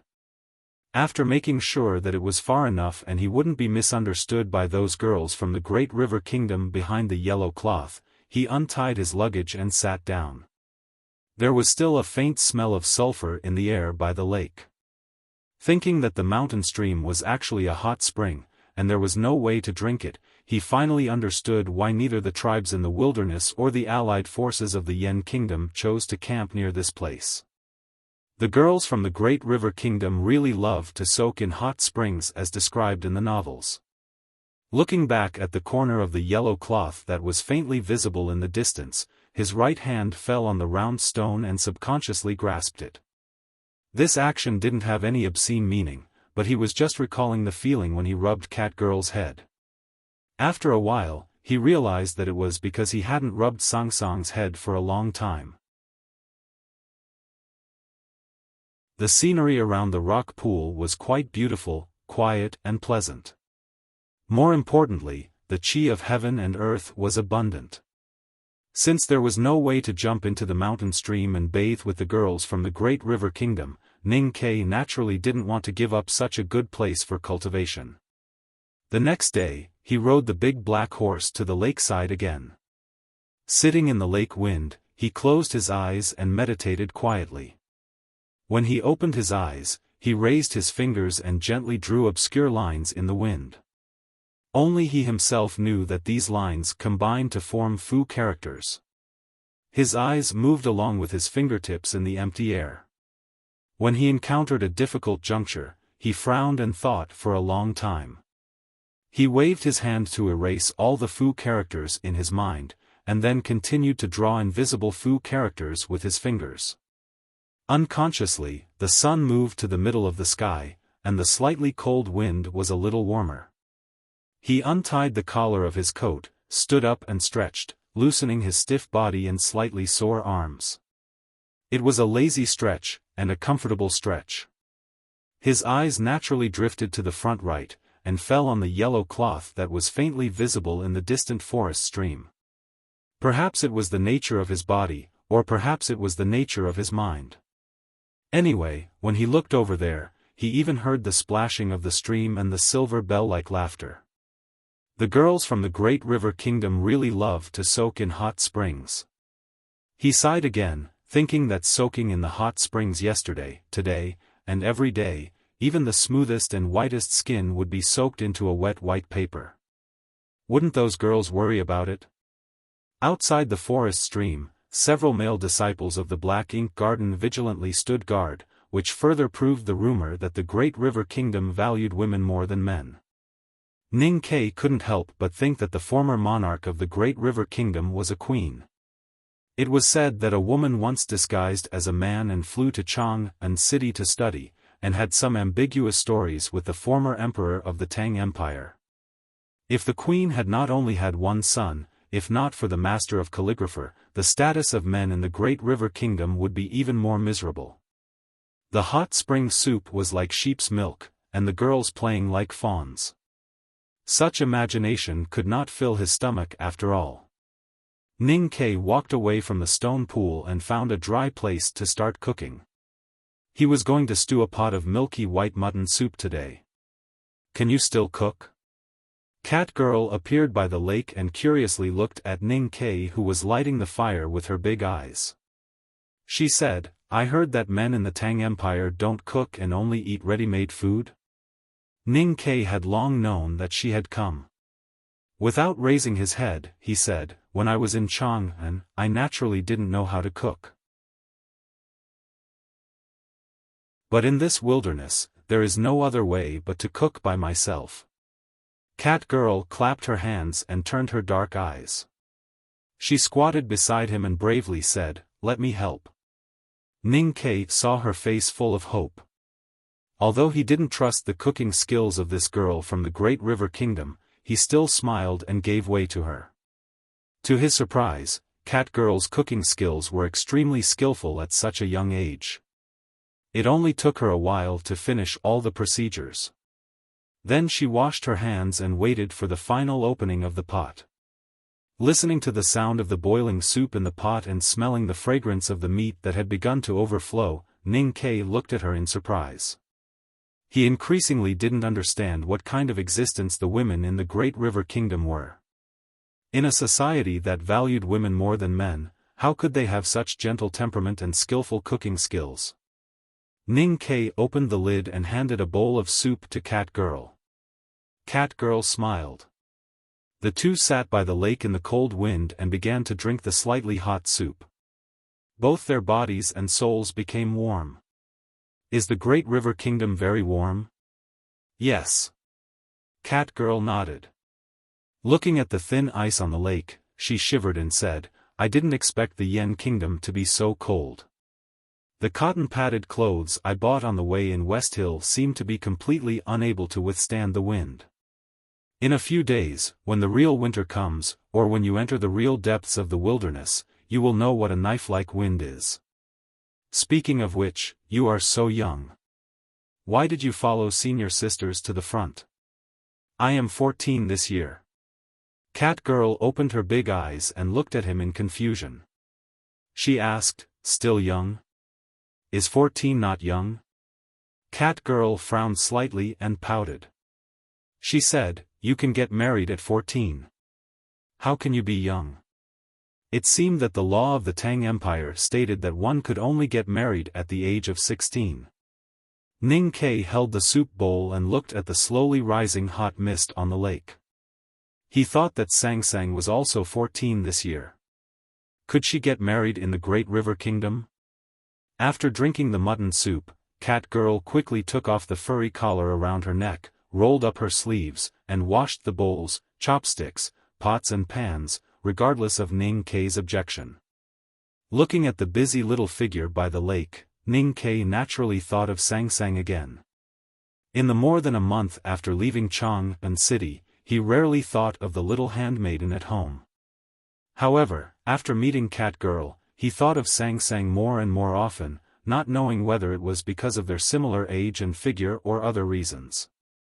A small gift to express my gratitude. When Cat Girl said goodbye, Ning Kei took out a box of snacks from his bag and handed it to her. Cat Girl wanted to refuse, but when she saw the exquisite emblem on the wooden box, her big eyes suddenly lit up and she shouted in surprise, "Is this the osmanthus cake from Chang'an City Farong store?" It seems so. The pastries in Ning Kei's bag were all prepared by Mistress Jian, and the snacks prepared by Xiao Chao were undoubtedly Sang Sang's favorite. He vaguely remembered that it seemed to be the osmanthus cake from some store. Farong store sells other pastries in the capital city, but we don't have osmanthus cake, because this osmanthus cake is made from the osmanthus outside the Daming Palace. Cat Girl was pleasantly surprised and held the box of pastries like holding a treasure. She took out a piece and carefully put it into her mouth to chew, with a very happy and intoxicated smile on her face. Looking at the smile on the little girl's face, Ning Kei was very happy. He remembered that when he brought back pastries for Sang Sang from the House of Red Sleeves last year, she seemed to smile like this. But why did he think of her again? My love is on the mountainside. It's too high to find her. My love gave me osmanthus cake. What should I give her? Knockout drug? Ning Kei always felt that he seemed to have read such a poem somewhere, but he couldn't remember the specific year, month and day of this memory. He was only a little uneasy because of the osmanthus cake in the poem. He secretly hoped that the female disciple of the Black Ink Garden would not misunderstand his meaning. Although there were no pear blossoms on his head, he did not want to bully the tender flowers and grass. It turned out that he thought too much, or the disciples of the Black Ink Garden had already planned to deal with this kind of thing. The next day after he gave the osmanthus cake, the female disciple named Zhuozhihua came with a big pot of stewed fish as a return gift. The stewed fish was really sweet and smooth, and the attitude of the girls of the Great River Kingdom was really gentle. There was nothing wrong with it, which really made people feel flattered. Ning Kei could not eat for free, so he took out a box of pastries from his bag as a return gift. The days gradually passed in the exchange of various stewed pots of the Great River Kingdom and various pastries from Chang'an City. The coldness of the wilderness of the north of Yan Kingdom was getting deeper and deeper. Winter was officially coming. The thin ice on the lakeside gradually melted and condensed, becoming a whole piece like a mirror. Only the ice near the shore of the hot spring lake was still a piece of blue. Although they did not talk too much and did not even meet too many times, Ning Kei and the girls of the Black Ink Garden of the Great River Kingdom had become familiar with each other. The girls did not ask his origin, the name of his master, and he did not ask why they did not stay in the coalition army camp but chose to come to this wilderness. Winter was coming, and the coldness was getting stronger. The hot spring behind the yellow cloth fell along the steep cliff, forming a stream and pool. White steam filled the air, but it was still as warm as spring. Because the temperature inside the cloth was too high, Cat Girl only wore a small close-fitting underwear.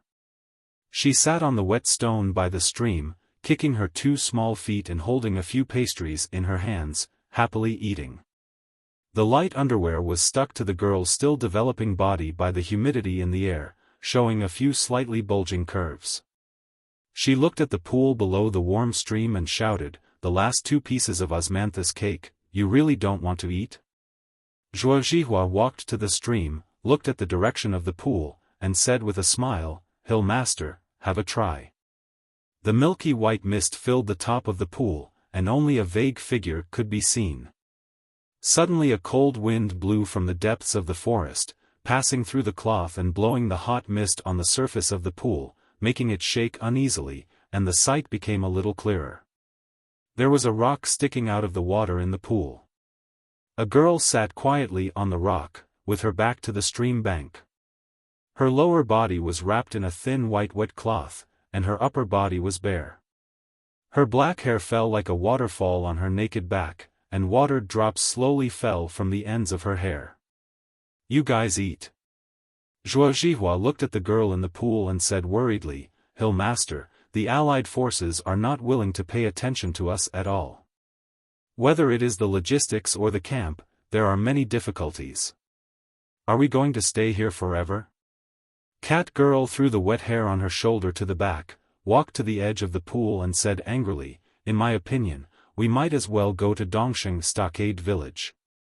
The general of the Tang Empire will definitely welcome us." Zhuo Zhihua rubbed her head and said helplessly, "Although the Great River Empire and the Tang Empire have been on good terms for generations, the disciples of Black Ink Garden came here under the edict of the Divine Hall. Your Majesty doesn't dare to offend the Divine Hall. And don't forget that Master is a visiting professor of the Divine Hall. If we leave the coalition army and go to the Tang camp, we will bring trouble to Master." Cat Girl rolled her dark eyes and said, "Senior sister, why don't we just tell them your identity? When I saw the flower addict, Lu Chenjia, entering the military camp with the Revelation Institute a few days ago, those fellows from the Yan Kingdom and the Yueluan Kingdom were so obedient and respectful. If they knew that you were here, they wouldn't dare to treat us so badly." After a moment of silence, the black-haired girl on the rock in the pond said softly, "There is no need to fight over such trivial matters." One day, Ning Ke came to the lakeside a little earlier than usual.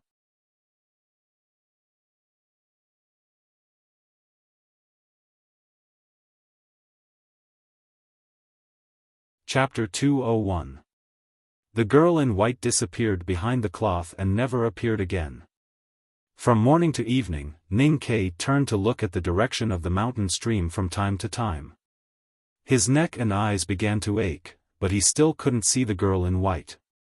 He secretly guessed the identity of the girl, but could only be sure that she was a female disciple of the Black Ink Garden in the Great River Kingdom. He couldn't think of anything else, so he had to resentfully pack up and return to Dongxing Stockade Village.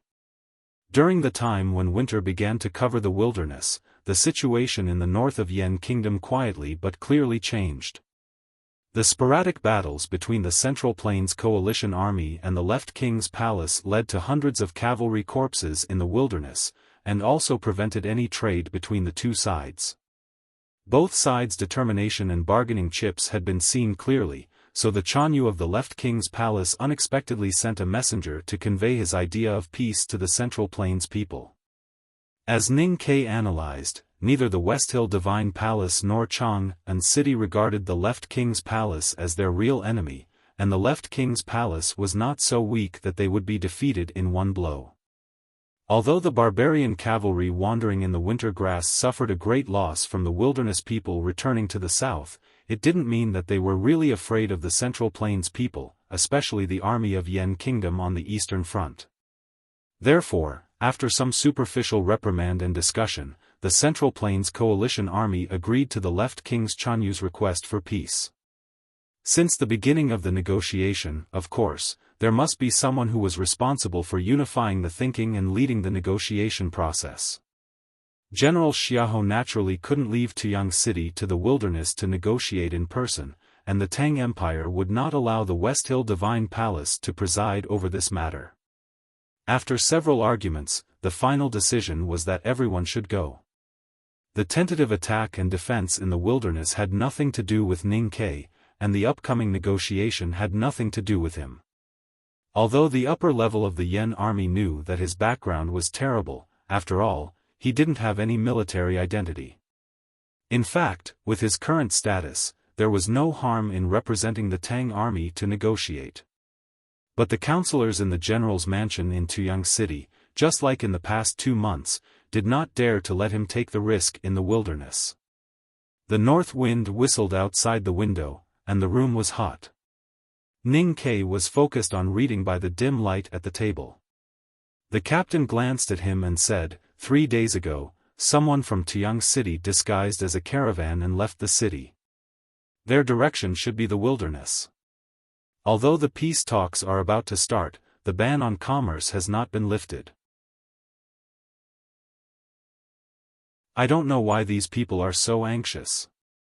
I don't think they are spies from the military camp. As a secret guard of the Empire, the captain followed Ning Kei's lead after knowing his identity. Logically speaking, a secret guard could only report what he knew and not make any guesses. However, thinking of the strange caravan in Tuyang City, he could not hold back and said tentatively, I heard that General Xiaofan is a visiting professor of the West Hill Divine Palace. You don't have to sound me out like a woman here. I don't know what His Majesty wants to do. You don't have to know what I'm going to do in the wilderness of the north of Yen Kingdom under His Majesty's secret order. Ning Kei put down the scroll in his hand, looked at him, shook his head and said, the whole world knows that General Xiaofan is a visiting professor of the West Hill Divine Palace, but so what? Liu Bai, the Sage of Sword, is also a visiting professor of the Divine Hall. My teacher is the great divine priest of the Divine Hall. The people of the Tang Empire also believe in Haotian. Is this a crime? Looking at the hesitant subordinate, he smiled and waved his hand. He continued, if General Xiaofan wants to see someone from the West Hill Divine Palace, why can't he? Why must he secretly meet in the wilderness of the north of Yen Kingdom during the war? He is not an idiot. Don't think too much. Just continue to help me look after Tuyang City. The captain took the order and left. Ning Kei looked at the weak flame of the oil lamp on the table and slowly frowned. As he said before, the Tangs respected Haotian. However, everyone knew that the Empire and the Divine Hall were two sides of the same coin. Otherwise, why would the South School of Haotian appear? As a general of the Empire, Xiaofan was a visiting professor of the West Hill Divine Palace. Why did His Majesty tolerate him so much? Why did His Majesty suddenly not trust Xiaofan after so many years? If Xiaofan really colluded with the West Hill Divine Palace secretly and tried to harm the Empire, what could he do? The most important thing was, what could the Divine Hall give him? With the real arrival of winter, the north of Yen Kingdom ushered in the first snow. Dongsheng Stockade Village also ushered in an array tactical master. The array tactical master took the document of the middle military camp and said that because of the cold weather, the middle military camp was worried that the defensive tactical arrays in the frontier fortress defense lines would be damaged. Therefore, he was sent to check and repair them. There were very few cultivators in the world, and talisman masters and array tactical masters were even rarer. No matter in the bustling city or the bitter cold frontier fortress, such people were always respected. Especially on the battlefield, if there was an excellent array tactical master, the military defense line would naturally be more stable. Therefore, the arrival of this array tactical master was warmly welcomed by the generals and ordinary soldiers. The general of Dongsheng Stockade Village eagerly welcomed this array tactical master into the tent. He was ready to slaughter sheep and cook cattle to entertain him. Unexpectedly, the array tactical master waved his hand to send away the soldiers who served him. Looking around and no one was around, he asked seriously, "Is Mr. 13 here?" The jet-black waist token seemed to reflect no light. It was dull and dark but not dirty. It was more like a piece of black jade that had been soaked in the ink lake of the great river kingdom for thousands of miles. The two waist tokens slowly approached each other. When they were only a little bit apart, they seemed to be attracted by some kind of suction and automatically stuck together. Those seemingly inconspicuous but actually wonderful secret talismans on them were perfectly wedged together. Ning Kei looked at the waist tokens that were put together and curiously said, "It turns out that there is such a use. The waist tokens of the Imperial Center Administration are all specially made. Even the West Hill Divine Palace is difficult to forge. Therefore, as long as you see the waist token, you can confirm the identity of the holder." The array tactical master from the middle military camp explained a few words to Ning Quebec. Then he stood up and made a deep bow, saying respectfully, "Chu Xianga, the array tactical master of the Imperial Center Administration, greets Your Excellency." Ning Ke looked at the array tactical master's gray hair and did not want to accept the bow. He quickly helped him up and said, I am just a non-staff member of the Imperial Center Administration. I am not a lord. The array tactical master looked at the jet-black waist token in his hand. His eyes were full of sighs and smiles. He explained, Your Excellency, your waist token is not something that a non-staff member can hold in his hand. This waist token has extremely high authority. Except for the Master of Nation and the Chief Officer of the Imperial Center Administration, even the Wayfarer of the South School can't command you. Ning Ke took back the waist token and held it in the air for a long time. However, he did not see anything special about it. He thought that when he entered the palace that day, when His Majesty finally gave him this waist token, he was quite dissatisfied. If this waist token was really as powerful as this person said, he seemed to have wronged His Majesty. Even if we don't talk about the official position of the Imperial Center Administration, I am the 34th generation disciple of the South School of Haotian. You are the successor of Master Yen Sei. According to seniority, you are my grandmaster. Could it be that you want me to kneel down and kowtow to you? Ning Ke smiled and waved his hand. He said, I know that I have a high seniority, but I didn't expect it to be so high. Let's cut to the chase. You must have something important to tell me today. The desolate man went south and forced the tribes of the left king's palace to move south. This matter is not a big deal. So when the Divine Hall issued the edict, the imperial court has been feeling a little strange. Even if they are afraid that the remnants of the devil's doctrine may be revived because of the desolate man, there is no reason to make such a big scene. The apologetic cavalry is not a big deal. It can be explained that the Divine Hall wants to show its power to the believers in the world. But in addition to Prince Longqing, I heard that the Divine Hall has sent more powerful powerhouses. Many spies of the Judicial Department have already sneaked into the wilderness. What do they want to do? The array tactical master looked into Ning Ke's eyes and said seriously, the Imperial Court asked the Imperial Center Administration to investigate the reason why the Divine Hall made such a big fuss. We have mobilized a lot of people, even our fellow disciples in the Divine Hall. Hearing this, Ning Ke slightly raised his eyebrows and asked, the Imperial Center Administration actually has people in the Divine Hall? The array tactical master nodded and explained with a smile, after all, the South School and the Divine Hall are of the same origin. The Divine Hall must have hidden people in the South School. Naturally, the South School can also hide people in the Divine Hall. The people in the South School are naturally our people in the Imperial Center Administration. The explanation is clear enough. Please continue. We spent a month to find out that this matter should be related to the legendary 7 tomes of Arcane. But, sir, I'm sorry that we have no evidence. We just got a piece of cloth. The array tactical master took out a piece of cloth from his sleeve. Judging from the stitches, this piece of cloth should be the hem of a shirt. Then, it was torn by brute force. There were 2 dark red words on the cloth, Ming Scroll. Ning Ke looked at the 2 words on the cloth and frowned. He reached out his hand and gently touched the dark red and black handwriting. He said, this is a blood letter. The array tactical master looked at him and said in a low voice, our companions in the Divine Hall tried every means to send out this piece of cloth.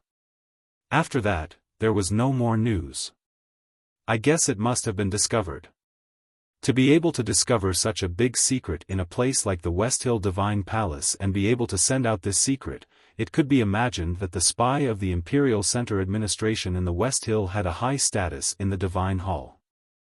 Ning Ke frowned and looked at the 2 words on the cloth. After a long silence, he said, based on these 2 words, how can you confirm that it is related to the 7 tomes of Arcane? If it is not, then isn't it a pity that he died? The array tactical master said, after seeing the 2 words on the cloth, no one in the Imperial Center administration connected it with the legendary 7 tomes of arcane. Until the Master of Nations saw it, he confirmed that the Ming scroll was one of the 7 tomes of arcane. Ning Ke held the cloth in his hand and looked up at his eyes. After thinking for a moment, he asked, "Then how can you confirm that the Divine Hall sending powerhouses into the wilderness is related to this matter?" "Because this tomes of arcane is very likely to be with the Desolate," the Array Tactical Master said. Ning Ke asked puzzledly, "The Devil's Doctrine originated from the Desolate's tribe. Why would the tomes of arcane of the Haotian sect be with the Desolate?" The Array Tactical Master looked at him with a complicated expression. He was very puzzled at the core disciple of the headmaster of academy, the future master of nation of Tang, did not know the most famous history in the cultivation world. "Your Excellency. Countless years ago, the Desolate occupied the northern part of the continent. They were known as the most powerful country. At that time, the Divine Hall of Haotian sent the great Divine Priest of Light to the wilderness to preach. They wanted to bring the Desolate into the Divine Light of Haotian. However, no one could have thought that the great Divine Priest of Light, who had exquisite doctrine and high prestige, would enter a different path in the process of preaching to the Desolate. He created a cultivation method that was completely different from the right path." Ning Ke rubbed his head and asked incredulously, "Is this cultivation method the Kung Fu of the Devil's Doctrine?" "Yes.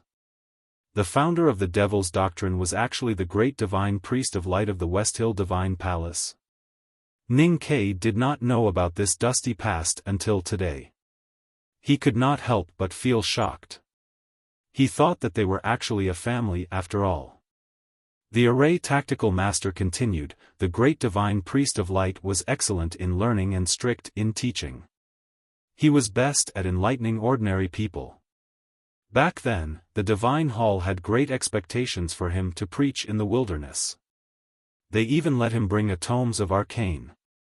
When he founded the Devil's Doctrine and became the enemy of the Divine Hall, this tomes of arcane was naturally left in the wilderness and never appeared in the Central Plains again.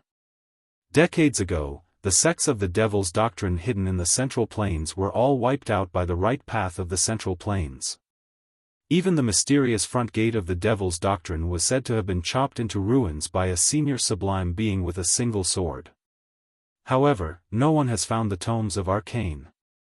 Breaking into the mountain with a single sword and chopping the front gate of the Devil's Doctrine into ruins."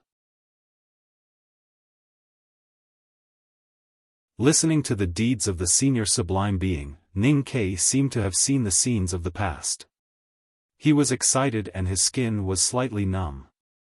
However, he did not know why he faintly felt that the senior sublime being had something to do with him, or at least with the academy. "Who is that senior sublime being?" "I don't know. Since even the front gate of the Devil's Doctrine does not have the tomes of arcane, then there is only one possibility. It has been taken to the cold region of the far north by the Desolate as early as 1,000 years ago.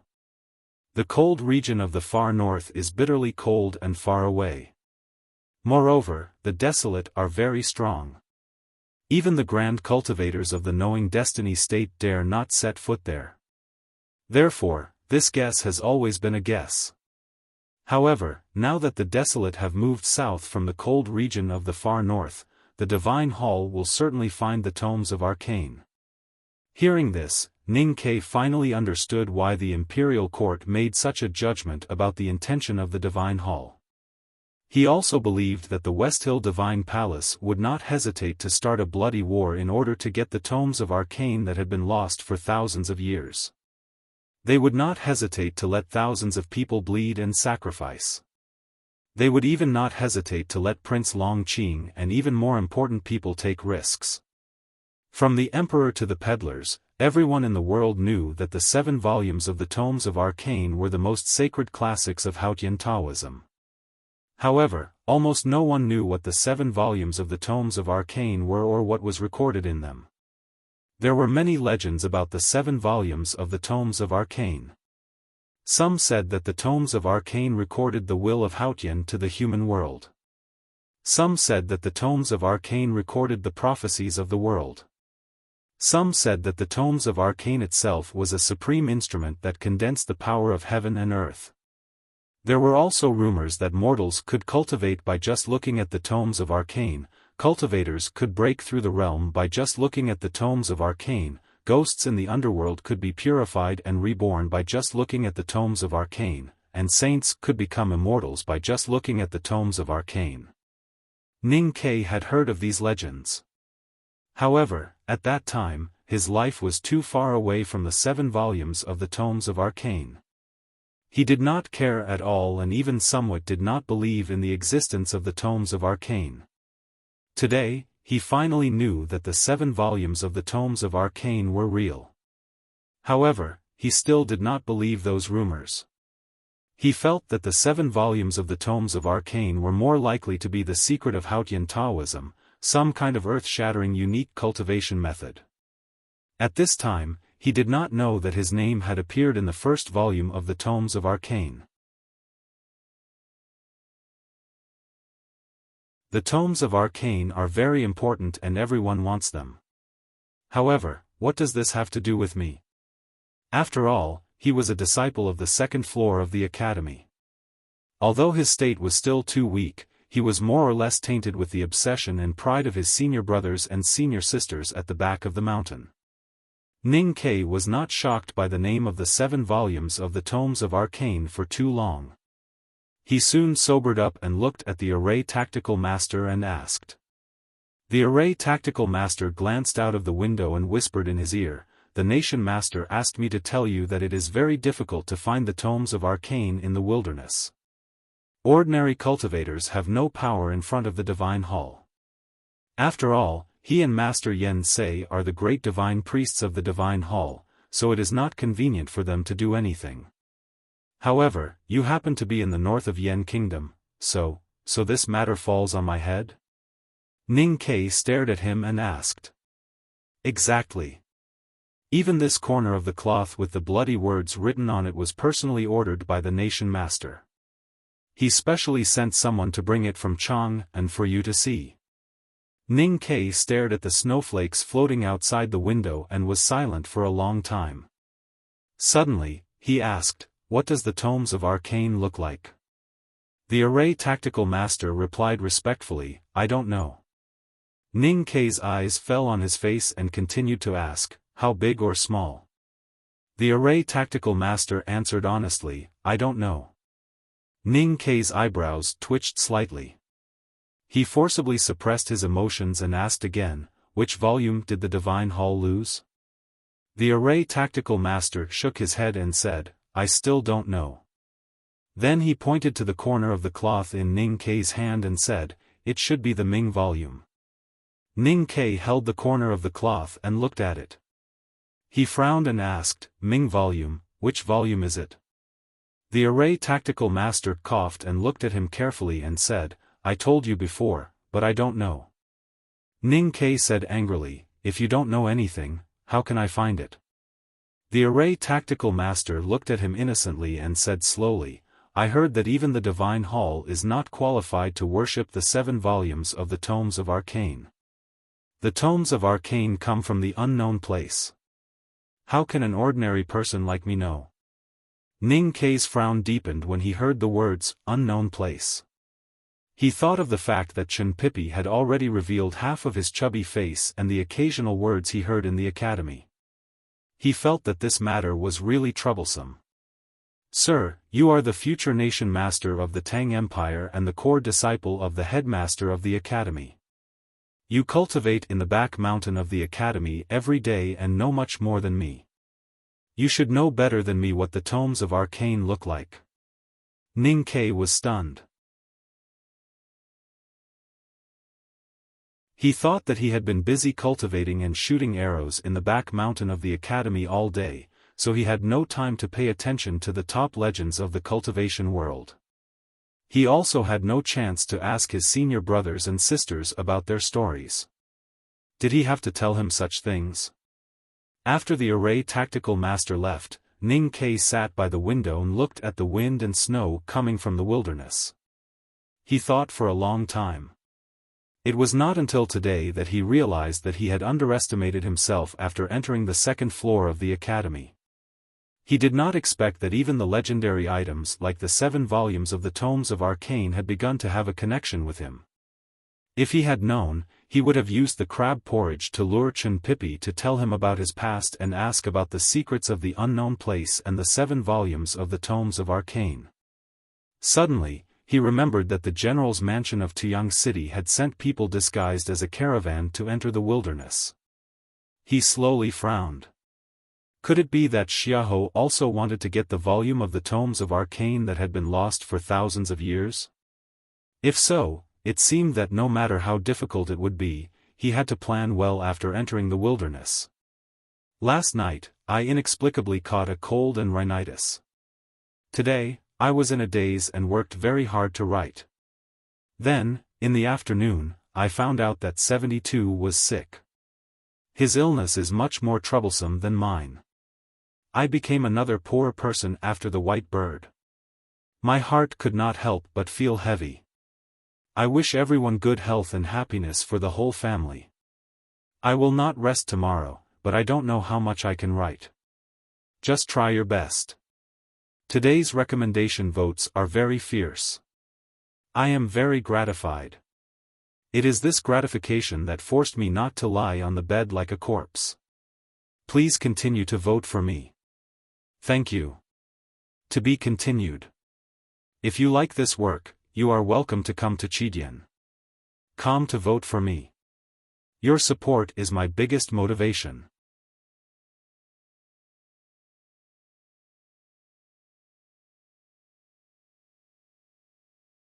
Chapter 202. From his previous life to this life, Ning Ke grew up soaked in blood and rotten flesh. He did not have any excessive moral cleanliness in his bones. In order to achieve his goals, he would do anything. Therefore, he never thought that he would break into the camp alone and die spitting blood everywhere when he could not even shake Xiaofan, the ruthless deity. That seemed to be hot-blooded and glorious, but in his eyes, it was just an idiotic behavior of abandoning oneself to despair. If you died in style, Xiaofan would still be sitting at the table, and maybe he would even use your head as a wine cup. At that time, you, who had turned into bones, could only stare at him with your dark eye sockets and could not hurt him at all. But it didn't mean that the clear understanding of Xiaofan's powerful strength would make him timid. He had been secretly watching the general with outstanding military exploits, carefully looking for the opponent's loopholes, pondering the various details of the battle in the future, and even unscrupulously thinking about how to drag second brother and Chun Pippi into the mud. According to his analysis, Xiaofan was at the peak of martial arts, which was equal to the knowing destiny state. Second brother and Chun Pippi, who were at the knowing destiny state, together with himself, could definitely kill Xiaofan. What he needed to think about was how to tie these 2 senior brothers to his belt and let them join him in this vigorous cause. However, before he figured out how to use the academy to deal with Xiaofan, he heard the news that one of the 7 tomes of Arcane was lost in the wilderness. Thinking of the caravan that secretly sneaked out of Tuyang City, he felt slightly anxious. If Xiaofan really got that tomes of Arcane and broke through the realm as easily as rumored, who could beat him? He opened the window and looked at the gradually heavier wind and snow outside. Thinking of the irreconcilable hatred between himself and Xiaofan and the hatred left by Darky on his shoulder, he shook his head and said, I can't allow this to happen. Although more than 100,000 reinforcements from various countries gathered at the border of Northern Yan Kingdom, including young powerhouses from Yueluan Kingdom's White Tower, South Jin Kingdom's Sword Garret, and Great River Kingdom's Black Ink Garden, the only one who was really qualified to compete with the judicial department of the Divine Hall for the Tomes of Arcane was this powerful general who had fought at the border for many years.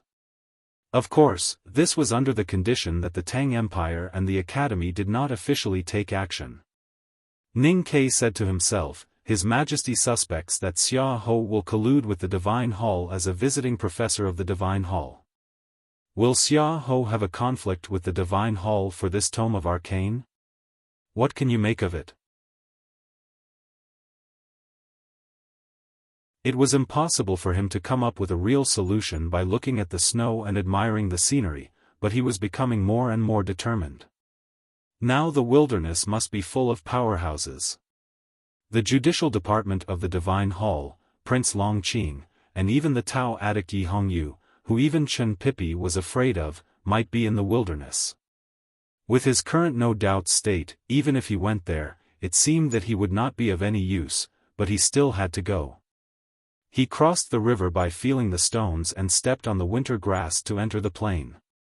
He made the appropriate measures according to the situation. As long as Xiaofan did not get the Tome of Arcane, he was even willing to help the West Hill Divine Palace and even burn the Tome of Arcane. Since he had nothing to do, he closed the window, took off his clothes and got into the warm quilt. It was a great pity that the erotic novel he took in the cliff cave of the academy did not bring coldness to the border. Lying on his side on the warm and hard brick bed, he thought about the matter of going to the wilderness and the annoyance of not having a quilt to tuck in. After tossing and turning for a while, he fell asleep. The wind and snow outside the house became heavier and lasted for a whole night. When Ning Ke woke up the next morning, the sky, which was supposed to be dim, had already become extremely bright and easily pierced through the window into the house. He rubbed his eyes and walked to the window. He pushed the window open and saw a snow-white world between heaven and earth, which was so clean and bright that it made his heart palpitate. The lakeside had long been frozen, but the lake in the distance was not completely frozen. The ice floating on the surface of the water carried the white snow that fell last night, looking like a group of fluffy white grass, beautiful and somewhat lovely. The slanting branches and leaves of the lakeside carried the snow, as if someone had woven a shabby white towel for a giraffe. Hot mist sprayed out from the nostrils of the big black horse, and the horse's hooves stepped on the snow by the lakeside, leaving a messy abstract painting. Ning Ke rode on the back of the horse and looked at the blue sea covered with winter snow, feeling refreshed and comfortable. When he came to the side of the stone pool where he had been meditating these days, he found that the water that seeped into the pool from the lake had long been frozen into a piece of transparent jade. There was not a single snowflake on it, and it looked very clean. He stretched out his hand in the air to feel the wind, and understood that it was because the north wind had become stronger. Just as he was thinking about this, a few muffled sounds suddenly came from the wind, which seemed to be the sound of metal and some kind of hardwood colliding. He stepped on the horse's pedal and straightened his body to look at the source of the sound. He saw that the yellow cloth around the hot spring was still the same, but between the snow forest, he could faintly see the strong wind splashing and two figures fighting. Ning Ke naturally had his own reasons for coming to the lakeside today, even though he had already decided to go deep into the wilderness. This reason had something to do with the women from the great river kingdom beside the hot spring. However, he had not decided on what exactly to plan, and did not expect to see such a scene in advance. Stepping on the horse's pedal, his line of sight was naturally much clearer, and he could clearly see what was going on there. Zhuo Zhihua stood up with difficulty with the help of her junior sister. A stream of blood slowly flowed down from the corner of her mouth, dripping on the snow that was full of messy footprints under her, making a popping sound. Not far in front of her, there was an ascetic monk wearing a bamboo hat. Even in such a cold weather, the monk was still barefoot. His right thumb slowly played the prayer beads, and his left hand held an iron staff, the head of which was deep into the snow. Zhuo Zhihua was the third disciple of Black Ink Garden, and had the most profound skills among the group of boys and girls. However, she was still no match for this ascetic monk. Thinking of the cold treatment she had suffered in the Yen kingdom these days and the humiliation today, she stared at him and said sternly, "You let us live in the wettest and coldest place in the military camp. We had no choice but to leave the military camp and hide in the wilderness. Are you still not satisfied?" The ascetic monk slowly raised his head. The bamboo hat covered the upper half of his face, and the lower half that was exposed was cold and emotionless. The distribution of the camp is the matter of the Yen kingdom's general. What does it have to do with our Yueluan kingdom? Zhuo Zhihua lifted her sleeve to wipe the blood from the corner of her mouth, and asked, then why do you still want this hot spring? You have used this hot spring for so many days. It should be enough. The ascetic monk from the Yueluan kingdom gave a simple and rude reason. Obviously, he only cared about driving the boys and girls from the great river kingdom away from the hot spring, and did not care about any reason. Everything has to be reasonable. Zhuo Zhihua looked down slightly, and her hands once again grasped the slender Xiao sword at her waist. She said in a low voice, first come, first served. Even a 3-year-old child knows that. Don't you know that? The ascetic monk replied indifferently, I am a monk, and I don't know about worldly affairs. Zhuo Zhihua adjusted her breathing, and then raised her head. A trace of determination flashed in her bright eyes. The ascetic monk noticed that she was preparing to draw her sword, and knew that she might use the ultimate move of Black Ink Garden. He frowned slightly and said unhappily, we are all righteous people. Do we have to fight to the death? To tell you the truth, this hot spring is for my aunt and the princess. You'd better get out of the way. Hearing the words, aunt, and princess, the determination in Zhuo Zhihua's eyes suddenly disappeared, and she subconsciously turned her head to look at the yellow cloth. The girls of Black Ink Garden behind her also became even more silent. The aunt that the monk from the White Tower Temple of the Yueluan Kingdom mentioned was naturally Aunt Cuny Matty, who had a high state but was unreasonable.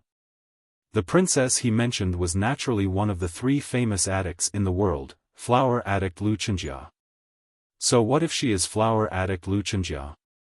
Can she just rob someone else's place? Cat Girl shouted loudly. Because of the cold weather, her cheeks were slightly red, and her face was covered with more furry fur, which made her look very cute. Even if she reprimanded the other party, it would only make people want to laugh. However, the monk from the White Tower Temple could not laugh.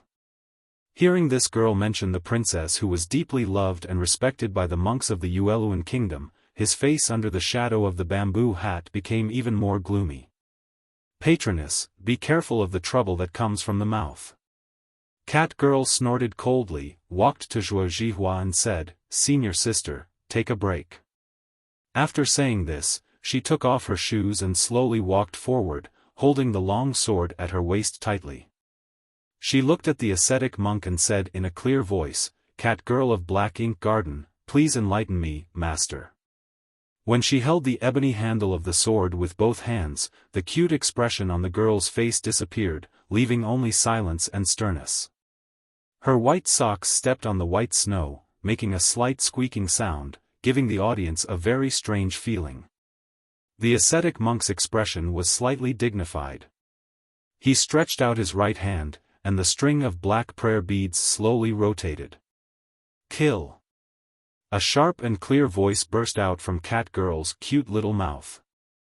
A light cyan luster flashed through the snow forest, and the sword was instantly pulled out from the sheath at her waist. With an indomitable momentum, she carried her small body and instantly crossed the distance between the two of them. Accompanied by the whistling sword Qi, she slashed towards the monk's body. The ascetic monk was caught off guard, and with a muffled groan, he retreated. His bare black feet kicked up countless snowballs mixed with grass roots on the snow, and the string of black prayer beads in his right hand flew to his chest and rotated with a whistling sound. The cyan luster disappeared as soon as it appeared. The ascetic monk reached out to grab the black prayer beads, and scratches appeared on the surface of the hard prayer beads. The cotton monk's robe on his body was cut open by the sword edge, and the cotton split open, revealing a faint bloodstain. If Cat Girl's sword had gone deeper, the monk would have been cut open and died on the spot. Cat Girl maintained the posture of half-squatting and holding the sword. Her chest rose and fell slightly, her face was slightly red, and she gasped softly. Her bright eyes were full of excitement. This was the first time she had fought with someone, and she didn't expect to win. The ascetic monk looked down at the sword mark on his chest, and his stone-like jaw trembled slightly in shock and anger. He stared coldly at Cat Girl and said in a cold voice, "A little girl who has just entered the no-doubt state is so cruel." Cat Girl's previous slash against the snow was the sword-drawing movement of the Great River sect, which focused on being mysterious and decisive, leaving no chance for the enemy to fight back. However, in the monk's view, such a sudden move was no different from a sneak attack. If it wasn't a sneak attack, how could she hurt him? The monk of the Yueluan kingdom chanted the name of Buddha and used his psyche power. The chi of heaven and earth around him began to gather, and the dead leaves and snow in the snow forest began to flutter. The string of black prayer beads in his hand whistled and flew toward Cat Girl's little face. Cat Girl felt the strong wind blowing on her face, and looked at the black prayer beads approaching her in an instant. Her reaction was obviously slower than before. After all, it was the first time for a little girl to fight. She thought that since she had won a sword strike from her opponent and had shown mercy, the battle was over. She didn't expect that her opponent would start to attack again. At this critical moment, her body instinctively made the most appropriate response after practicing drawing the sword day after day by the ink lake at the foot of Mogan Mountain. With another childish cry, White Socks stepped on the white snow and moved backward. She turned her hands over, and the slender sword hanging in the air around her waist was lifted up and chopped toward the prayer beads.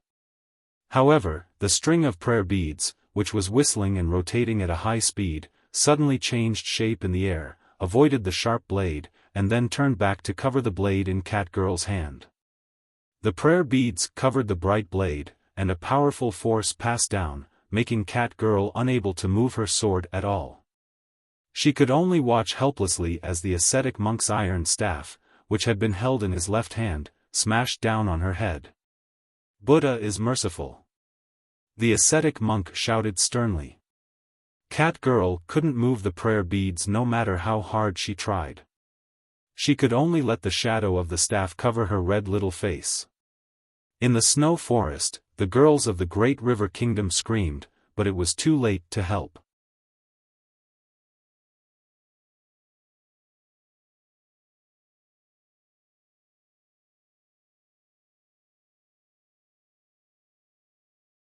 Chapter 203. The monk of the Yueluan kingdom wanted to smash the lovely Cat Girl into a pulp with his iron staff, and still shouted, "Buddha is merciful."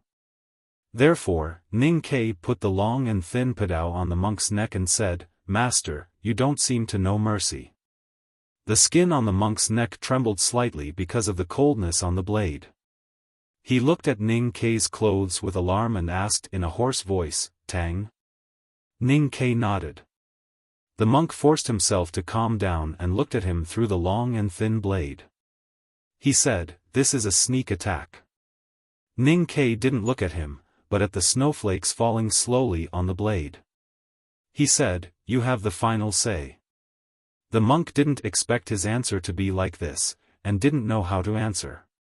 His slightly dark cheeks under the bamboo hat were stiff because of shame and anger. He said in a low voice, "Unreasonable." Ning Ke looked at him and smiled. He said, "I didn't see you being reasonable just now." The monk was speechless. Ning Ke looked at the face under the shadow of the bamboo hat and suddenly asked, "How do you think we should end this?"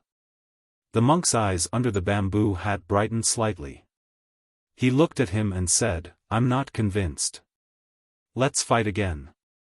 Cat Girl, who was closest to them, heard the monk's words. She blushed and sneered angrily, "Do you have any shame? It was you who sneak attacked me just now, but you say we sneak attacked you. Why should we fight with you?" Ning Ke didn't seem to hear her words. He slowly moved the padao on the monk's throat and fell on the thick snow. He dragged the padao backward and kept a distance from the monk. The monk looked at him in silence, and then raised his right hand to take off the bamboo hat on his head, revealing his bald head wrapped in green cloth and his indifferent and vigilant eyes. He didn't know who this young Tang man was, and he couldn't see his state. There were only two possibilities. The young Tang man's state was much higher than his, or he was not a cultivator. Could he enter the see-through state at such a young age? The monk thought that the possibility was too small. Moreover, he saw that Ning Kei's archery was as sharp as a god's and his bladesmanship was sharp, but he did not use any cultivator's skills. He was even more certain that Ning Kei was an ordinary person. If he was an ordinary person, how could he defeat him again when he was a cultivator who was well prepared? The monk from the Yueluan kingdom stared at Ning Kei, who was not far away, and took a deep breath. His naked black feet slowly sank into the snow, and the melted water around his feet spread out. The black prayer beads that were nailed to the tree by the feathered arrow trembled violently, and then forcibly broke free from the arrowhead and flew back to him. His right hand grabbed the prayer beads in front of him. "Please." The monk looked at Ning Kei with a solemn expression. A moment later, a ferocious look suddenly appeared on his face. The jet-black prayer beads whistled through the air. After the prayer beads, the iron staff smashed towards Ning Kei's body with a thunderous boom. In the snow forest, grass, withered leaves, and snow were flying everywhere. The chi of heaven and earth was restless, as if it was about to explode. Ning Kei held the thin hilt of the padao with both hands. The engravings on the hilt were densely entwined with straw ropes that were used to absorb sweat. His fingertips felt the most familiar touch of velvet grass. He stared at the iron staff that broke through the wind with the snow and the string of jet-black prayer beads that were whistling and circling. There was no expression on his face. Just as the string of prayer beads increased its speed to the extreme and was about to disappear from his sight, he bent his knees slightly and bounced up like a snow fox that was used to hunting in the snowfield. He followed an extremely low curve and moved forward against the snow. The distance between them was quickly shortened. He flipped his hands and lifted the slender padao from below, flicking off the snowflakes and grass in front of the blade. The sharp tip accurately hit the string of prayer beads that were whistling and circling towards the blade. Accompanied by a sharp grinding sound that made one's teeth ache, the sharp tip of the blade forcibly stopped the rotation of the prayer beads. Immediately after, Ning Kei's wrist moved again and the padao shook, directly flicking the prayer beads away from his body. The prayer beads whimpered and flew diagonally away, falling into some unknown snow. The monk's dark cheeks suddenly turned pale.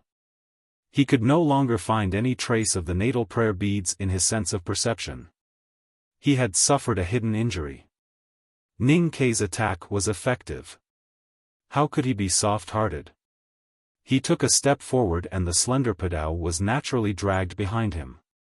He suddenly exerted strength from his waist and abdomen, holding the hilt with both hands and using all his strength to chop forward. The blade cut through the slowly falling snowflakes in the air. The iron staff that was like a gray shadow flying towards his face was cut off. A thunderous sound rang out. A soft hiss. The monk's cotton robe that had already been split open suddenly had a deeper cut. Fresh blood stained the torn cotton. His right foot accurately stepped on the monk's knee. Then he turned his wrist and the slender padao flipped in the air. The back of the padao fiercely chopped the monk's throat, stifling the scream that was about to come out. The monk of Yueluan kingdom knelt on one knee with a thud. Blood kept flowing from the corner of his mouth. Together with the deep cut on his cotton robe on his chest, he looked really terrible and miserable. But in fact, Ning Kei had a good sense of propriety. The monk's life was not in danger at all. However, when he felt the coldness on his neck again, his dark cheeks had already become extremely pale. Shock, fear, and confusion kept changing in the monk's eyes. He did not understand and could not understand what had happened at that moment. Why could an ordinary person like Ning Kei pick up his natal prayer beads and force him into such a desperate and miserable situation? In a moment, the winner was decided again. Looking at the monk kneeling in the snow with blood, the female disciples of Great River Kingdom Black Ink Garden covered their mouths. They did not sympathize with the abominable monk of Yueluan Kingdom. They just did not expect that the seemingly ordinary slender Padao could pick up the prayer beads, the snow, the iron staff, the monk's robe, and even the monk's throat without giving the monk any chance to fight back. The most shocking and confusing scene was the same as the one that made the monk confused and cold. Why could the young Tang's blade pick up the black prayer beads? It had nothing to do with the bladesmanship. The natal prayer beads of Buddhism sect cultivators were like the flying swords of sword masters. They were so fast that the naked eye could not capture their flying trajectory. If one could not see it and could not predict how it would fly, then even the best bladesmanship in the world could not pick it up. But the young Tang did it. The reason why the arrow outside the forest could hit the prayer beads could be explained that Cat Girl was fighting with the monks of Yueluan Kingdom at that time, and the prayer beads were fixed on the Daishio sword. But what about this time? Ning Kei held the hilt with one hand and looked at the monk of Yueluan Kingdom who was half kneeling under the blade. He shook his head and said, "You insisted on fighting the second round. Don't blame me. We are all righteous people. Why do we have to fight to the death?" This was what the monk of the Yueluan Kingdom had said before, after he had injured Zhuo Zhihua, the third disciple of the Black Ink Garden. At this time, Ning Kei had knocked down the monk and returned these words to him. The girls of the Great River Kingdom behind him felt extremely relieved. The monk looked up at Ning Kei and asked hoarsely, "I admit defeat. May I know your name?" Ning Kei was very satisfied that there was only fear and confusion in his eyes instead of hatred. But he was not satisfied with the question that sounded like a martial arts novel. He frowned and said, "Why do you want to know my name? Do you want to get revenge in the future?" "I don't dare." The monk coughed twice and lifted his sleeve to wipe the blood from his lips. He said, "But when the elders ask me when I go back, I can't say that I lost to a nameless Tang." Ning Kei was silent, as if he was thinking about whether he should tell the name of his sect. The monk of Yueluan Kingdom waited in silence. The girls of Great River Kingdom also waited curiously for the answer.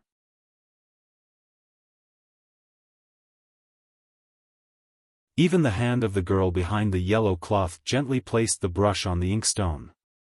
Ning Kei said, "If the elders of White Tower Temple ask, you can say that the person who defeated you is Zhong Dajuan of the Academy." Hearing the word academy, the monk of Yueluan Kingdom's stiff body trembled slightly. His voice also trembled slightly. He said, "Oh, you are from the Academy. I am really rude. You asked about my sect. You must be thinking of using Yueluan Kingdom's White Tower Temple or even the Divine Hall to suppress me." Ning Kei looked at the green cloth wrapped around the monk's bald head and said, "But unfortunately, I am a student of the Academy. I think everyone agrees that there is no place in this world that can suppress the Academy." The body of the monk of Yueluan Kingdom trembled even more and he said, "I dare not have such an idea. It doesn't matter if there is or not. Our academy has always been the most reasonable place. Our first lesson is etiquette. So when we see things that are unreasonable, we can't help but intervene. A monk who has just entered the no-doubt state dares to be so cruel and merciless? What's so great about being a love-struck fool? Can you rob someone else's place? Kuni Mati, is this the name? You have to follow the rules." While Ning Kei was educating the monk under the knife, he thought of the words of Professor Chao Jifeng and second brother. The professor said that the rules of the academy were very simple. Whoever had the bigger fist set the rules. Obeying the rules was etiquette. Second brother's request for him on the trip to the wilderness was very simple. No matter what situation he was in, he must not lose the face of the academy. In other words, he could only bully others and not be bullied by anyone. In fact, these words had been said by the girls of the Great River Kingdom before. He just repeated them. However, The power of words was naturally completely different when the meat was on the board and the knife was on the neck. The monk of Yueluan Kingdom did not dare to have any doubts. He just listened obediently for fear that the hot-blooded student of the academy would shake his hand and leave another wound on his neck. "Get out of here. Don't come again." Ning Ke moved the padao away and said to the monk. However, in his heart, he said to the proud senior brothers and sisters in the distant mountain in the south of Chang'an City and the proud big white goose, youngest brother, I didn't lose the face of the academy. Now I have started to bully others. Thank you for your help, senior brother. You're welcome. Ning Ke did not have the habit and hobby of traveling in Jianghu with a prestigious sect.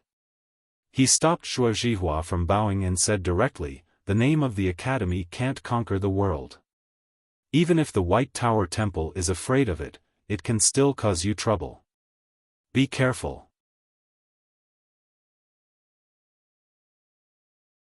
Cat Girl frowned and said unhappily, "Senior brother, why did you give that guy a second chance to fight? What if you couldn't pick the rosary?" Zhuo Zhihua thought that senior brother Zhong was kind enough to help them. How could junior sister blame him? She was worried that he would be unhappy, so she smiled apologetically and said, "That monk should be a second-generation disciple of Yueluan Kingdom. I didn't expect him to be defeated by senior brother Zhong. I think senior brother should be one of the best in the academy." The smile on Ning Ke's face was a bit forced. He thought to himself that he was used to hiding his true identity. If he made a name for Zhong Dajuan in the future, it would be too late for him to cry. Ning Ke led the big black horse away from the warm stream and walked slowly along the lakeside. The snowflakes in the air were denser than before. He quietly looked at the snowy lake and kept analyzing the battle today in his mind. The spirit of chivalry, demeanor, and glory had always been dirty air discharged from the human body. They were meaningless to him. The reason why he gave the Yueluan Kingdom monk a second chance was not that he wanted to beat him until he was convinced, but that he needed an opponent to test his knife and to experiment with the new fighting style that he had figured out these days. His compatriots in the Tang military camp definitely could not do it, because they could not be ruthless. A real powerhouse like Prince Longqing definitely could not do it, because it was very likely that he would be killed by his opponent. The White Tower Temple monk that he met today was in the middle state of no doubt state and was the most suitable opponent. He was so suitable that his hands began to tremble with excitement when he held the hilt of his knife. He made 2 strikes in the battle. His speed and precise control of strength had been greatly improved compared to when he was in the city of Wei. But the key point was that he did not use any cultivation methods. He could deal with an opponent at the level of the White Tower Temple monk without any cultivation methods. This was the basis of the fighting style that he wanted to try. On a rainy night in the Spring Breeze Pavilion, Chao Xiaoshu's sword filled with water had killed countless Chang'an gangsters. At the entrance of the northern mountain road, the dim sword shadow of the Devil's Doctrine sword master had caused the most elite bodyguards of the Tang Empire to suffer heavy casualties. Compared with ordinary warriors, cultivators always seemed extremely powerful and difficult to defeat. In Ning Ke's view, the main reason was that cultivators used their psyche power to control the qi of heaven and earth. Their natal flying swords or other weapons were much faster than ordinary martial arts skills in the world. Moreover, their trajectory was unpredictable. But this was not a problem for him who had entered the world of cultivation.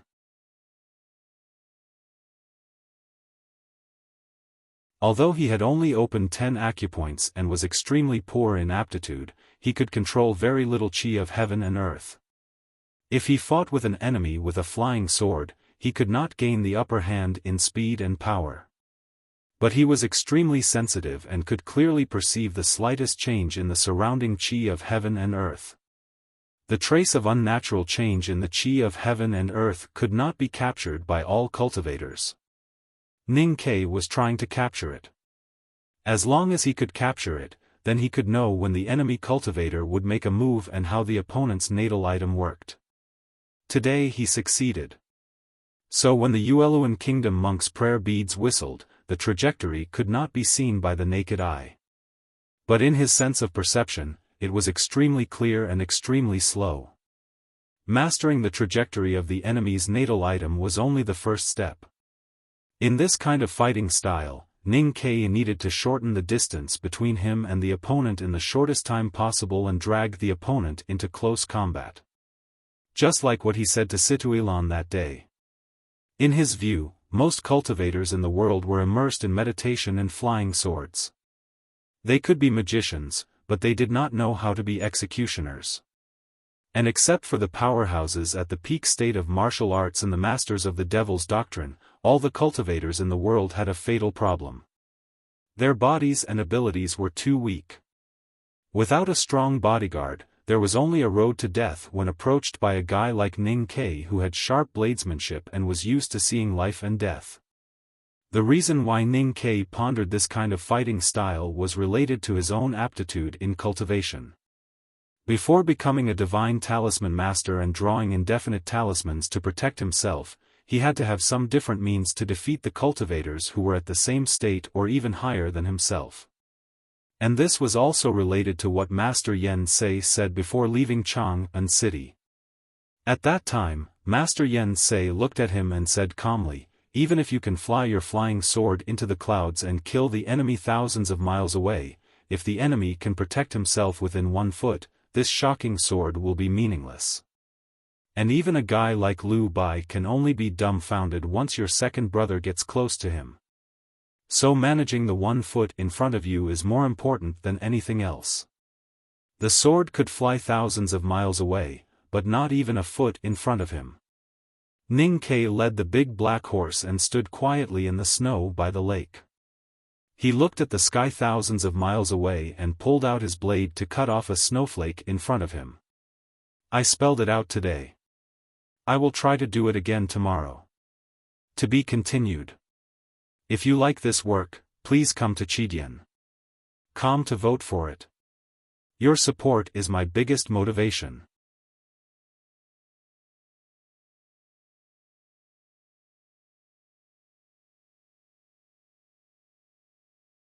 Chapter 204. After Ning Kai left, the girls of the Great River Kingdom were still excitedly talking about what had happened. Cat Girl soaked her little feet in the hot spring and said happily, "Brother Zhong is indeed a disciple of the academy. No wonder he is so powerful." Zhuo Zhihua looked at her with a smile and said, "I had guessed it the first time we met. Otherwise, why did the Hill Master ask us to be so polite to him?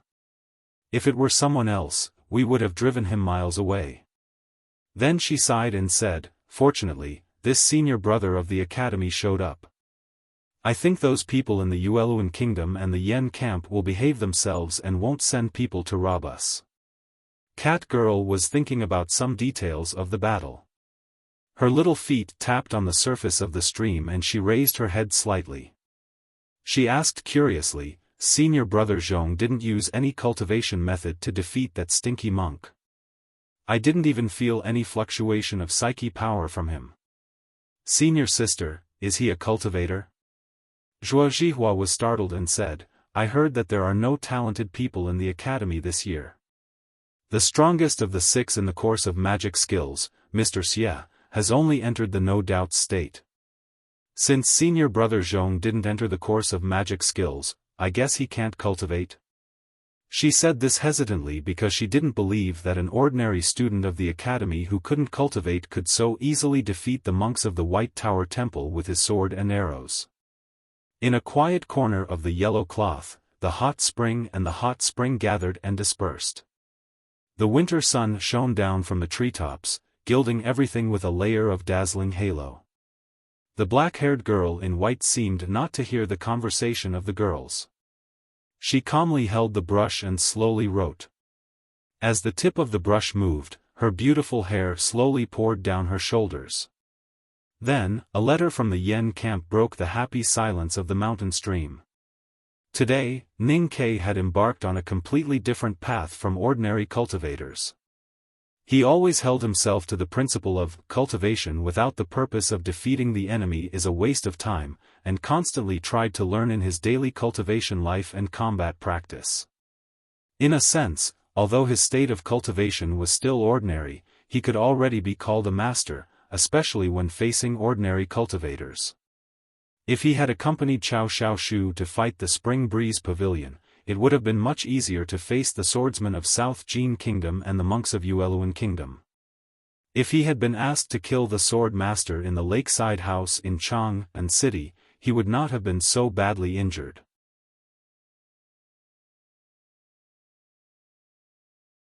Of course, if he were to encounter those grand cultivators in the Knowing Destiny state, or powerhouses like Prince Long Qing or Wang Jinglu, no matter how fast his reaction was or how powerful his fighting style was, he would still be scared witless and fall to the ground, waiting to be beaten to death, no matter how fast his reaction was or how powerful his fighting style was. However, if Ning Ke really met such a powerhouse in the wilderness, he naturally had other means. Whether it was the talisman Taoism skills that he had never used in the battle, the brocade bag given to him by Master Yen Sei, or the primordial 13 arrows that gathered the collective wisdom of the back of the mountain of the academy, they would all be his means to save his life. With a calm and objective judgment of his own strength, he had a relatively accurate assessment of the danger of entering the wilderness. He was clear that it was impossible for him to forcibly snatch the tomes of arcane from the various powerhouses. However, it should not be a big problem to secretly watch or occasionally play some tricks to cause some trouble for Xiaoho. Hiding his identity and sneaking into the wilderness was good for sightseeing. If the situation suddenly changed and he really angered those unworldly sublime beings with a wave of their hands, he would be forced into a dead end where he could neither escape nor hide. At that time, he still had two last means to save his life. It was just that those two means were not known to outsiders. "Your Excellency, you want to enter the wilderness alone? I swear to die rather than obey you." On the surface, he was the trusted lieutenant of the general's mansion, but in reality, he was the secret bodyguard of His Majesty. With an indignant and resolute expression on his face, he drew several small flowers with his shiny steel saber in front of him. Then, without hesitation, he put it on his own neck. "If you want to leave me behind and enter the wilderness alone, then please step on my dead body and get out of this room." Ning Ke looked at the lieutenant who swore to die as if he was returning home, and shook his head helplessly. The Imperial Center Administration and the secret bodyguard were directly under the Imperial Palace, but there was no connection between them. Therefore, the lieutenant did not know his purpose of entering the wilderness. Ning Ke did not care much about the lieutenant's nervous attitude. He was more concerned about how he should enter the wilderness. It had to be safe and convenient for him to retreat. The best way was to break into the palace with thousands of Tang elite cavalries, cross the Hulun Sea and go straight to the Desolate Man's tribe. However, how could he find the tomes of arcane with thousands of elite cavalries? And how could he hide it from General Xiaoho? Riding into the wilderness alone seemed to be a rather heroic choice.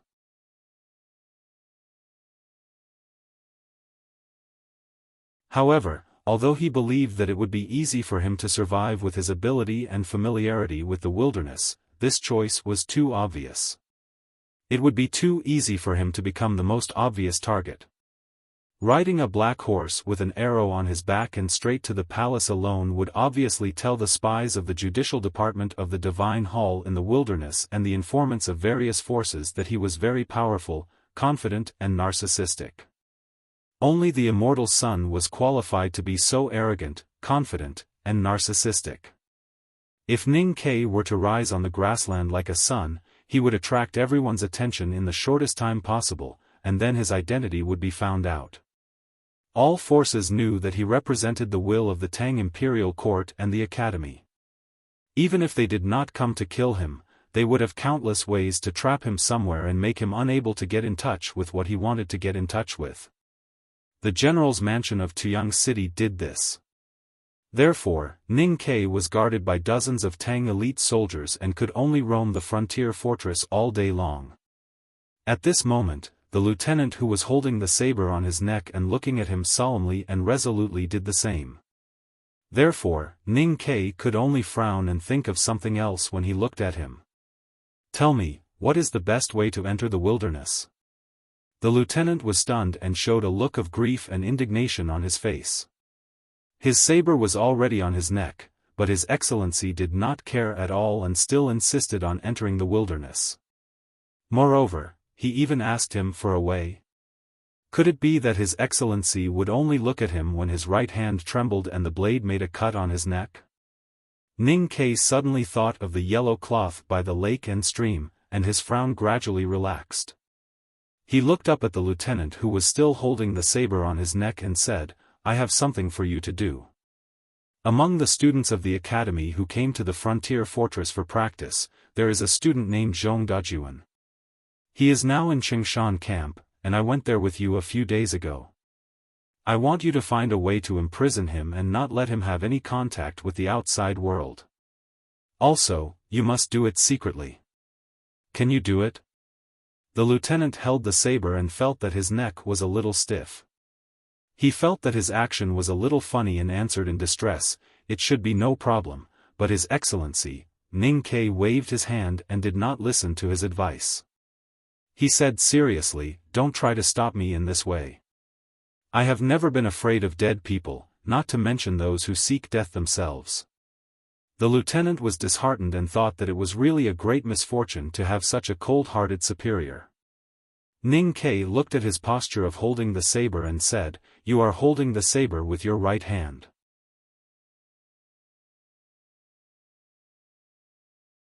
If you want to commit suicide, shouldn't you turn the blade horizontally and place it on the right side of your neck?" Only then did the lieutenant realize that there was something wrong with his posture of holding the saber. He lowered his head in shame and ran out of the room with his hands covering his face. Ning Kai shook his head and stopped thinking about these things. He reached into his lapel and took out all the waste tokens after a long time. He wondered when he had become a doryman. He had a lot of trump cards and even more waste tokens. The ones given by the Academy, the Secret Guards, the Fish Dragon Gang, the Imperial Center Administration, and the ones given by Third Sister Yu Lian were piled densely on the table. They were made of wood, gold, stone, or neither. They were of different colors and luster. How can I make every waste token play its most important role? He looked at the waste token on the table and thought seriously. The waste token of the Secret Guards was useless on the grassland, but there must be spies of the imperial court in the left king's palace. He could use the waste token of the Imperial Center Administration to order them. If he was really forced, the waste token of the Academy would be thrown out like a magic weapon. Aunt Kuni Madi, who had a high status in the Yueluan kingdom, and Princess Lu Qinjia, who was famous for being infatuated, wanted a hot spring to soak in. It was not an unreasonable request. However, the hot spring had already been occupied by the female disciples of the Black Ink Garden of the Great River Kingdom. Therefore, this request became unreasonable and caused a dispute, which led to more unreasonable things. They were all cultivators who came to help Yen under the edict of the West Hill Divine Palace. The Black Ink Garden of the Great River Kingdom only sent ordinary disciples and the Master of Calligrapher did not come.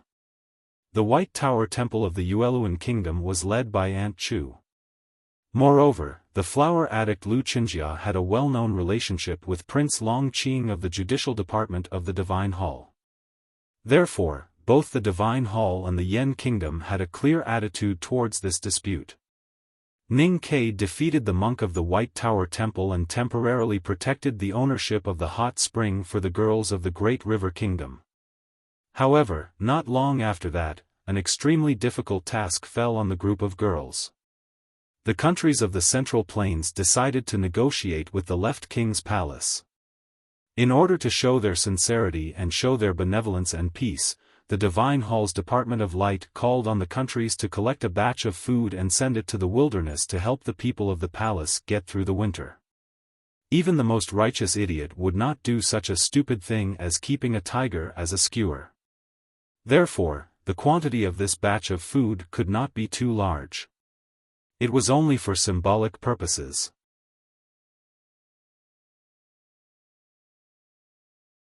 Since it was symbolic, it naturally had to be sent to the palace before the midwinter. However, it was freezing cold and deep into the wilderness, they could encounter the horse gang at any time. It was difficult and dangerous. Especially when the commander of the coalition army was only willing to send a small number of cavalries to escort the food, this task seemed even more terrifying. It was the girls of the Black Ink Garden of the Great River Kingdom who accepted this task. The girls of the Great River Kingdom followed the cavalries to escort the food to the wilderness. Naturally, they could no longer occupy the beautiful hot spring by the lakeside. No matter what danger they would encounter on the way, it would be their own responsibility. Cat Girl said angrily, "This is too much. We should reprimand the Divine Hall." A female disciple said sadly, "This transfer order may have the intention of the Divine Hall." Cat Girl opened her eyes wide and did not understand her senior sister's words. How could the Haotian Taoist Divine Palace, which was sacred and righteous in the hearts of the believers in the world, do such a thing? Zhuo Zhihua said bitterly, "Prince Long Qing is the future emperor's son-in-law of the Yueluan kingdom. Who do you think the Divine Hall will support?" Although there is no evidence, we can guess the reason for this transfer order. Aunt Chu of the Yueluan kingdom has always been very vengeful. But senior brother Zhong is a student of the academy and he is in the Blue Water Battalion of the Dongxing Stockade Village. She can't do anything about it. Of course, she will vent her anger on us. Otherwise, how can she show her arrogance?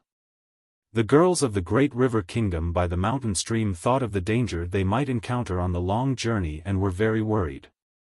They all looked at the black-haired girl sitting at the small table in the depths of the yellow cloth. "Hill Master, now that things have come to this, you must stand up and speak. In recent days, I have written it with the greatest perseverance and hard work. Day after day, I am afraid of tomorrow. If I really can't write it, I will tell everyone. If I can write it, I will not say it. I am grateful." To be continued. If you like this work, please come to Chidian. Come to vote for me. Your support is my greatest motivation.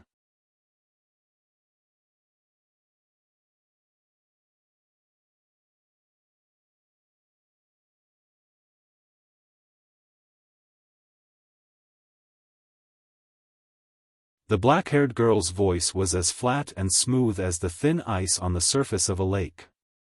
If you want to become strong, you must have the courage to face the trials. Why did no one in the world dare to despise the Chang, an academy?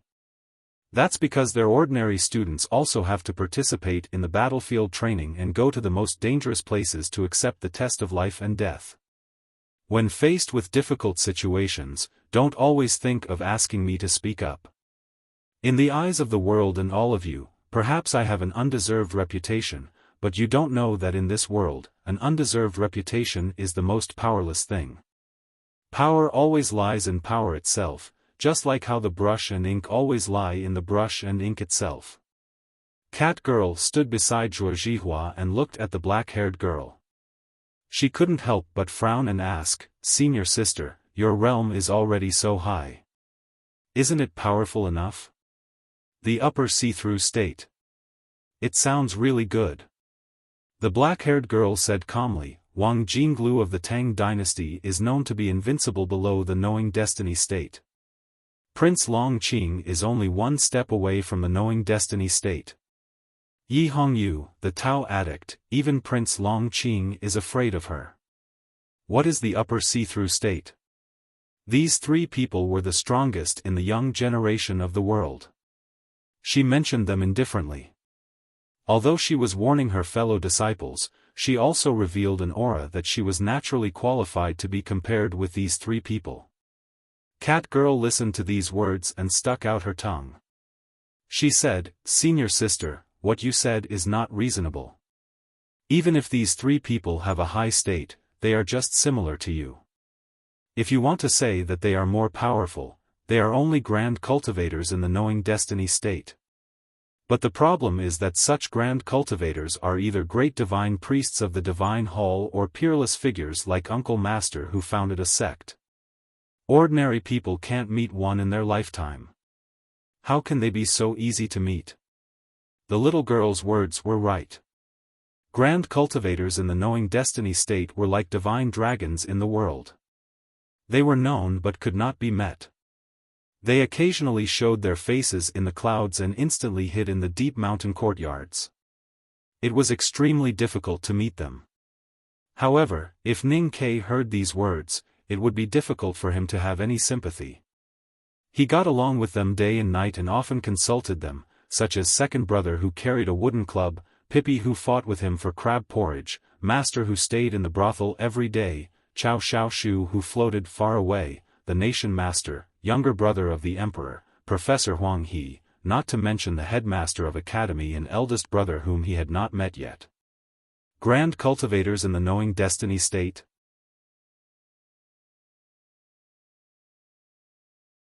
What was the difference between them and cabbages everywhere in the field? The black-haired girl had made up her mind. Although the girls of the Great River Kingdom still had many ideas in their minds, they had to keep them and began to prepare for departure. However, standing by the lake, looking at the distant wilderness which was more mysterious and dangerous than before, Zhuozhihua could not help but show a worried expression on her face. They came from the south of the mainland and had never been to the wilderness. Whether it was food, climate, geography, or culture, they were all blank. The allied forces of Yen Kingdom had sent guides, but how could those guides be reliable? Who wouldn't be afraid of entering a completely unknown world without any reinforcements or sect backing them up? The young cat girl was more carefree. She was angry at the unfairness of the Divine Hall and the shamelessness of the people of the Yueluan Kingdom, but she was not afraid to enter the wilderness. She believed that as long as senior sister was there, no danger was dangerous. So she still had the leisure to remember the osmanthus cake of Lotus restaurant in Chang'an and the knife light in the snow that day. She trotted along the lake all the way to find Ning Ke to say goodbye. Ning Ke listened to her talk about the situation faced by the disciples of the Black Ink Garden. He was silent for a moment and then looked at the blushing little girl and smiled. There were many emotions hidden in his gentle smile, such as, "Sure enough, I am so awesome," and so on. Cat girl stared at him and suddenly said, "Senior brother, your smile is really scary." Ning Ke was stunned and asked, "Isn't it very gentle, sincere, kind and simple?" Cat girl giggled. The silver bell rang by the lake and shook off a few snowflakes. Ning Ke looked at her and made his smile look more peaceful and casual. He then said calmly and casually, "It's really a coincidence that I also have something to do in the wilderness." Cat girl's eyes brightened and looked at him and said, "Senior brother, you also want to go to the wilderness?" "Yes." Cat girl exclaimed with admiration, "Alone? You are really great. I am very familiar with the wilderness." Ning Ke, who had succeeded in abducting the little girl with the osmanthus cake, smiled slightly and thought that he had been a guide when he left the wilderness last spring. It seemed that he still needed to be a guide when he returned to the wilderness this winter. Although he had guessed that the girls of the Great River Kingdom might be suppressed and ostracized, it was more of luck than analytical ability. Ning Ke was not an immortal who had ascended to heaven, so it was impossible for everything to go according to his plan. Cat girl took him to the campsite of the Black Ink Garden and told Zhuozhihua about it. Zhuozhihua frowned slightly and looked at Ning Ke in confusion.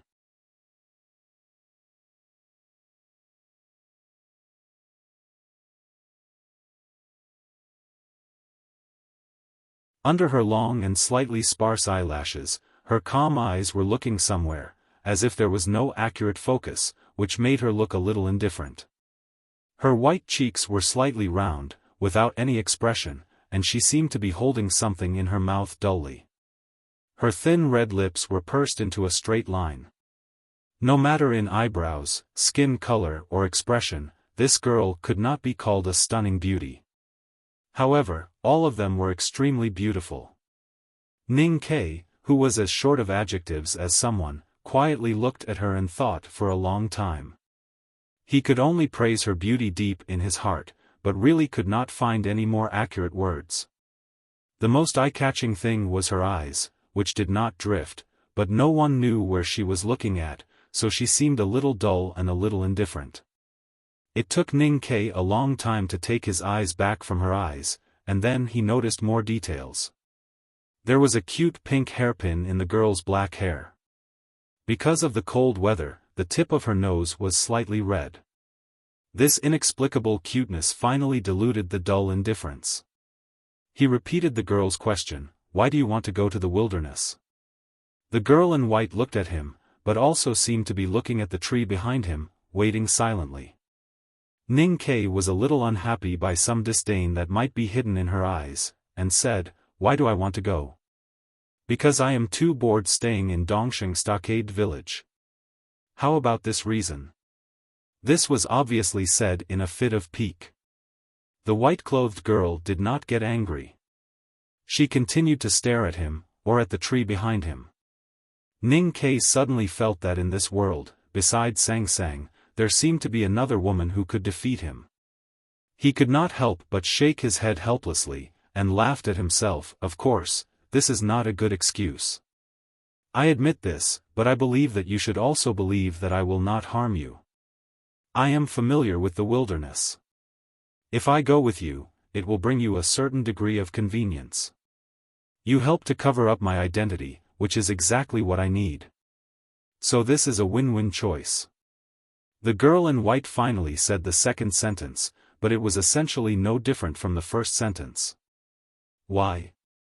Ning Ke said gently, "Our two countries have been on good terms for generations, so it is natural for the Academy and the Black Ink Garden to join hands." The girl's third sentence should be the same question, and there was no change in her expression or tone. Why? Ning Ke looked at her for a long time, and finally gave up. He used his eyes to indicate Zhuo Zhihua to take Cat Girl away. When there were only two of them on the spot, he seriously explained, "The Divine Hall is interested in the wilderness and the desolate man, and the Tang Empire is also interested in these. In this matter, the Academy should make its own voice." The girl asked expressionlessly, "Then why do you hide your identity?"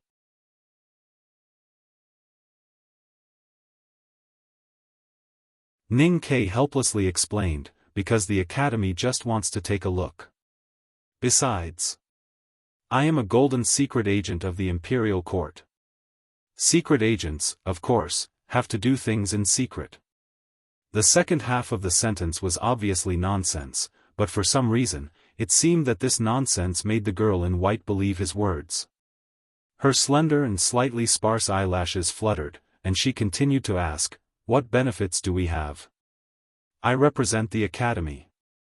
Whether it is the Divine Hall or the Yueluan Kingdom, if they want to bully you, they will more or less have scruples." The girl slowly shook her head and said, "If you hide your identity, there will be no scruples." After thinking for a moment, Ning Ke looked into her eyes and said, "If we are really in a desperate situation, I will naturally not continue to hide my identity. I believe that with the self-esteem of the Black Ink Garden, they will only need my help at that time." The girl slowly moved her eyes away, looking at the trees by the lake or the thin ice on the lake, and said, "Why should I trust you?" Ning Ke answered, "The Academy is trustworthy." The girl turned back, quietly looked at his chest, and said, "Okay. How should I address you, girl?" "Mo Shanshan." Mo Shanshan from Mogan Mountain. Ning Ke thought that the mountain behind the Black Ink Garden was called Mogan Mountain. If the ink was dry, how could the master of calligrapher, Lord Wang, write? Wouldn't the famous calligraphy addict cry? Academy Zhong. For some reason, he did not want the name Zhong Dajuan to come out from the thin lips of the girl in white. He added, "I am the 13th, you can call me 13.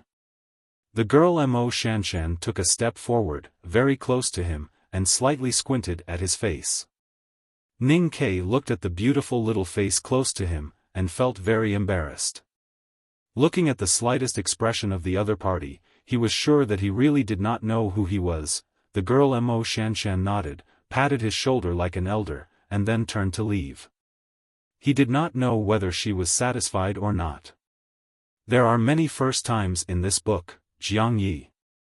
This chapter is the first time that I try to describe the appearance of a character directly and intuitively. My ability to describe people and things has always been extremely poor. This time I stole a trick, so it is not difficult. I will try to do this more in the future. Finally, today I write it again. Long sigh, please vote for me, we are still first. We are very awesome, the more awesome we are, the better. Good night. To be continued. If you like this work, please come to Chidian.com to vote for me. Your support is my greatest motivation.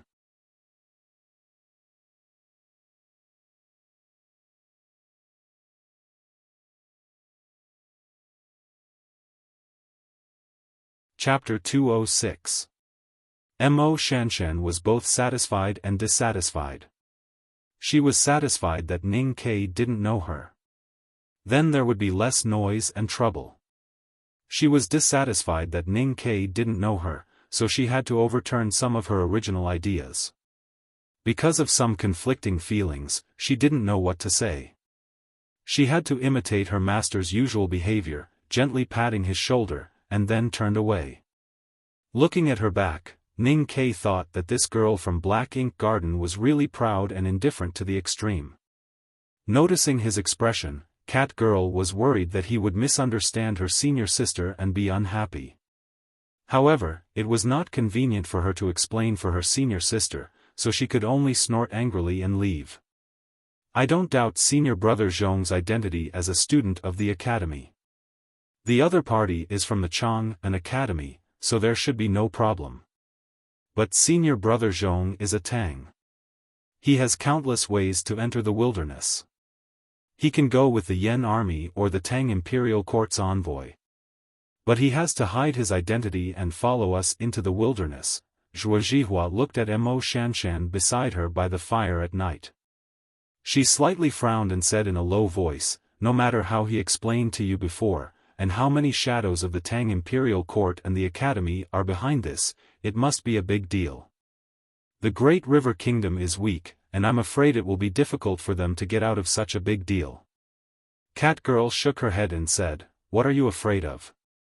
It must be good to go into the wilderness with the academy. Even if it will bring us trouble, we have the same amulet. Zhuo Zhihua smiled helplessly and rubbed the girl's head. She thought that although the two countries had been on good terms for generations, if it was really a dispute between the Tang Empire and the Divine Hall as she imagined, the amulet might become a fatal amulet. Mo Shanshan, who had been listening quietly, said at this time, let him follow my carriage. Hearing this, Cat Girl gently clapped her hands and smiled. She looked at Zhuo Zhihua and comforted her, senior sister, what are you afraid of? Even if senior brother Zhong is a master of the second floor of the academy, he won't mess around, right? Mo Shanshan said softly, he is not a student of the second floor. It's really a pity. Cat Girl asked in surprise, senior sister, how do you know? Mo Shanshan looked at the dancing flames on the fire and seemed to be looking further away. She said, if he is a student of the second floor of the academy, how can he not know my name? That captain had once questioned how Ning Ke, as a student of the second floor, did not know the secret of the 7 tomes of arcane. Now Mo Shanshan had also expelled him from the second floor of the academy because of his ignorance.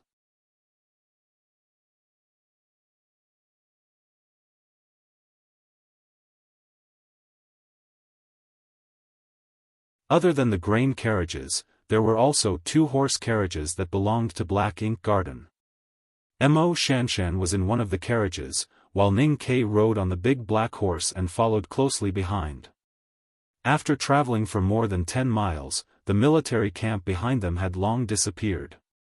He took off the conical hat on his head and looked at the snow that had accumulated in the withered yellow grass. Hearing the shrill cry of an eagle that came from somewhere, his eyes that were exposed outside the mask had a gleam of joy. He had not seen such a familiar scenery for a long time. Even the slight pain caused by the cold air entering his lungs made him feel as if he had returned home. For the next few days, there was nothing much to be done. The troop that was moving slowly on the wilderness could also drag out a large amount of dry dust. It was quite imposing. They did not encounter any blind horse bandits or wandering soldiers, nor did they encounter any strange things. Since the Divine Hall had assigned such a difficult task to the Black Ink Garden, they had intended to make things difficult for them.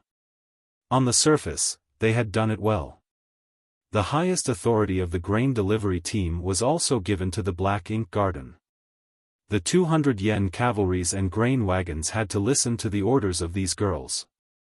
When Commander Ning Kei came to the side of the horse carriage and said a few words to Mo Shanshan through the window, the originally arranged Yen Army Guide was officially laid off.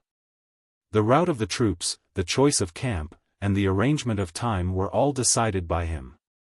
Under his command, the troops walked strictly along the surrounding hills of the Kidney Sea.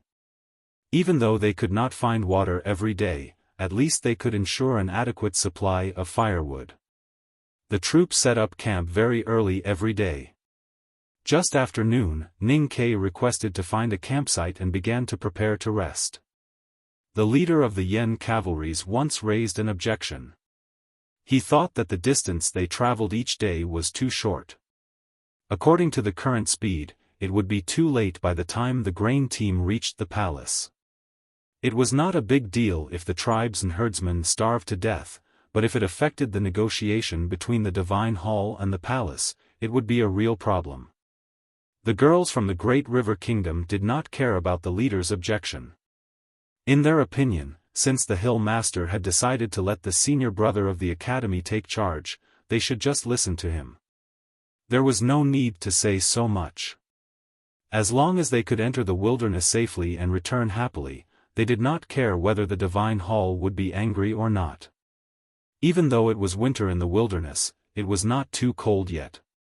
The withered grass, barnyard branches, and snow along the way looked boring, but to these girls from the south, it was still a fresh journey.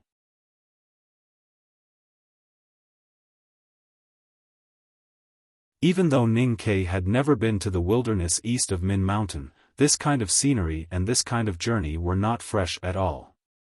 He had done it countless times, such as giving directions, setting up camp, feeling the wind direction, and looking at animal dung. Most of the time, he rode the big black horse slowly and freely. The big black horse's bridle was specially made, so it could freely lower its head and nibble the grass while walking. His body and soul were also specially made. In this silent and boring journey, he calmly felt the cold heaven and earth, looking for the inspiration to break the realm. Occasionally, he would take Cat Girl to shoot a few gazelles, improving the lives of others. What a beautiful winter scenery of the wilderness. What a beautiful sightseeing trip in the wilderness. Before and after Ning Kei entered the wilderness disguised as a disciple of the Black Ink Garden, there were many powerhouses from the Central Plains who entered this mysterious and difficult territory. Among these powerhouses, there were powerhouses from the border army of the Tang Empire, monks from the White Tower Temple of the Yueluan Kingdom, men from the Sword Garret of the South Jin Kingdom, and executioners from the Judicial Department of the Divine Hall who were known for being cold-blooded and serious. Prince Long Qing was naturally the best of these powerhouses. At this moment, no one knew where he was standing in the wilderness, what scenery he was looking at, and what kind of thoughts he was thinking about.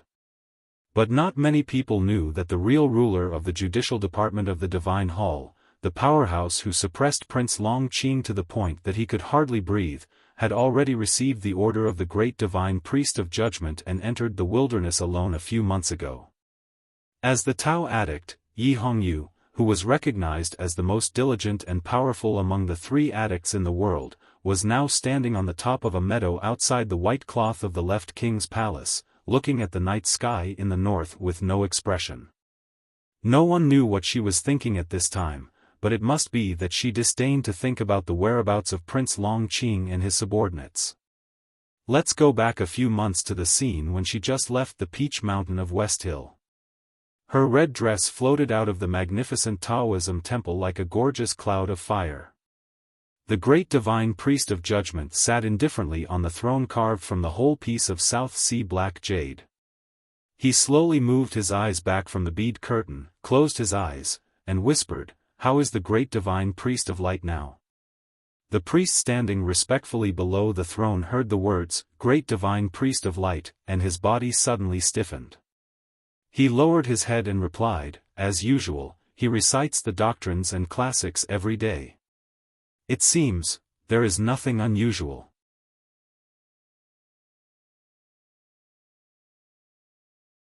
The Peach Mountain of West Hill was also known as the Divine Mountain. On the south side of the mountain facing the sun, thousands of pink peach trees bloomed. The Taoism temple hidden between the peach trees grew higher and higher, appearing extremely magnificent and solemn. On the other side of the mountain was a precipitous cliff. The smooth boulder looked as if it had been carved out by a god. There were almost no cracks or soil. Not to mention peach blossoms, even a weed could not survive on it. Even weeds with the most stubborn vitality could not stand firm on the rock walls, but humans could. Countless years ago, the most devout believers of Haotian Taoism, under the inspiration of fanatical worship, used the most primitive tools and the most primitive methods, and forcibly dug dozens of steep stone paths through the cliff with their own hands. In the process of building these stone paths, countless people fell off the cliff, and their corpses were hard to find. But in the end, the believers still did what they wanted to do. This was probably the real reason why human beings were superior to all things in the world. The middle-aged priest walked slowly on the steep stone path. The huge cliff seemed to be like the collapse of the sky. It seemed to give people a huge pressure. Even in front of the throne of the great divine priest of judgment, he could still stand a little straight, but he completely bent down on the stone path, almost like an ant crawling on the stone path. Walking along the steep stone path along the huge zigzag for a long time, the middle-aged priest finally walked to the depths of the cliff behind the Peach Mountain. This place had been surrounded by clouds all day long. There was no sunlight all day long, and it was difficult to see 5 fingers. He could only feel the wetness around him and the sound of water coming from somewhere. There was a door in the depths of the fog. The middle-aged priest stood in front of the door silently for a moment, and then pushed the door open and entered. Behind the door was a gloomy world. A faint smell of blood reverberated in the dry passage. The dim yellow light shone on the iron wall, adding a strange and heavy feeling to the complicated and beautiful fu lines on the wall. This was the Yu prison, a place that millions of Haotian believers had never heard of. This place was responsible for detaining the remnants of the devil's doctrine and sinners who were judged as heretics by the West Hill Divine Palace. Only those sinners who were so sinful that even burning could not cleanse their filth were qualified to be locked up here. Haotian Taoism had been established on the Peach Mountain for many years. In this long time, none of the sinners who were locked up in the Yu prison had ever been able to escape. This was because those who were powerful enough to escape from the Yu prison would not be captured alive by the Divine Hall.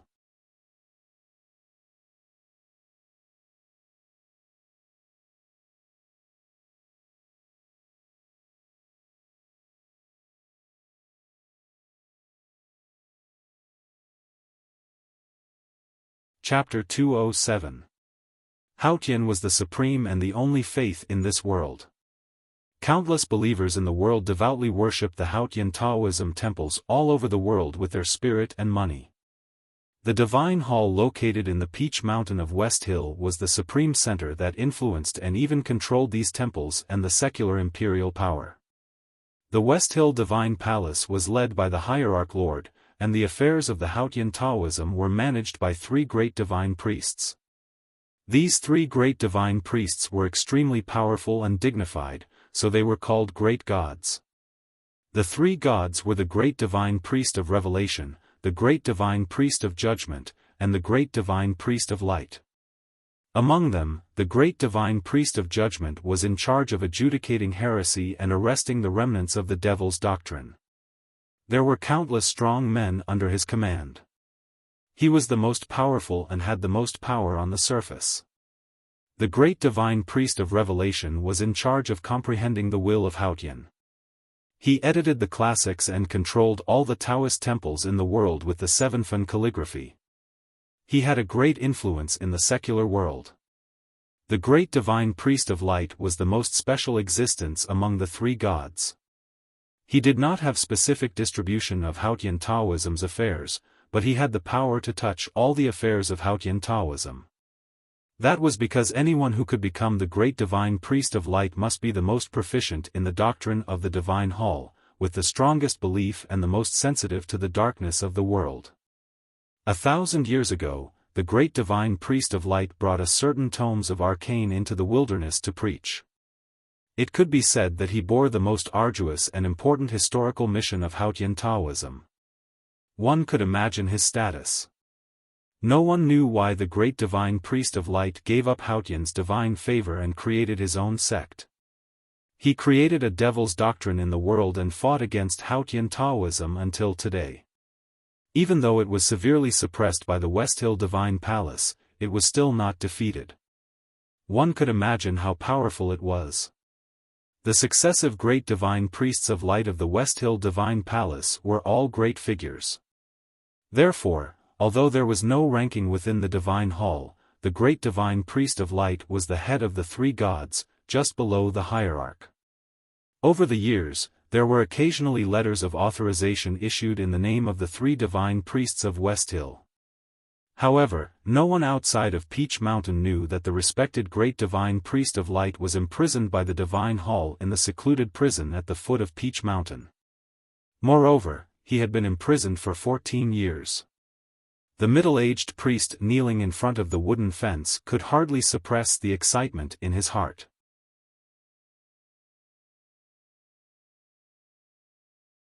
Over the years, he was the only one in the world who often saw the old man behind the wooden fence, but every time he saw him, he was as excited as the first time he saw the old man. Now, he was the most trusted subordinate of the great divine priest of judgment. Even the two priests, Yi Hongyu and Prince Long Qing, would not underestimate him. However, no matter how high his status was, as long as he walked into the dim Yu prison and came to the wooden fence, he felt as if he was still the young man who had just come to Peach Mountain from the Song Taoist Temple in the East Sea, and the old man behind the fence was still the high-status and beloved great divine priest of light. The middle-aged priest believed in Haotian and yearned for the light. He was willing and only willing to devote all his love and reverence to the old man who had guided him onto the bright path, even at the cost of his life and soul. The old man looked at the middle-aged divine priest calmly. The wrinkles on his face were as dense as the wood grain on the fence. The expression on his face was extremely gentle. There was no trace of the wisdom and majesty of the great divine priest of light in the past. The middle-aged priest touched his forehead to the ground and said softly, "The great divine priest of judgment asked, so I came to see you." The old man said, "Even if you don't come to see me, I still want to see you." The middle-aged priest was shocked and said in a trembling voice, "Great divine priest, what did you see?" The old man slowly turned around and looked out from the tiny glass hole in the room. Outside the hole was a deep fog and no sunlight could be seen, but he knew that it was the north. The holy light in the old man's sunken eye sockets gradually dissipated. The black pupil was strangely enlarged and occupied the entire eyeball, looking like a transparent black jade without a speck of dust.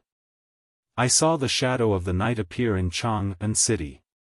Hearing this, the middle-aged priest who was kneeling outside the wooden fence trembled. The great divine priest of light, who had been imprisoned for many years, was still the great divine priest of light. Every word he said naturally had its own reason. For the middle-aged divine priest, there was almost no difference from the will of Haotian. The great divine priest of light did not have the ability to predict the operation of all things in the world. That was the God-given ability of the great divine priest of revelation. But as a priest with the purest and firmest Taoist heart and light in every hair and drop of blood, he had a very special ability to see the real darkness of the world. Many years ago, he once saw the shadow of the night floating from the wilderness to the Tang Empire. It was because he firmly believed in this that the West Hill Divine Palace did so many things in that powerful empire in the north at all costs.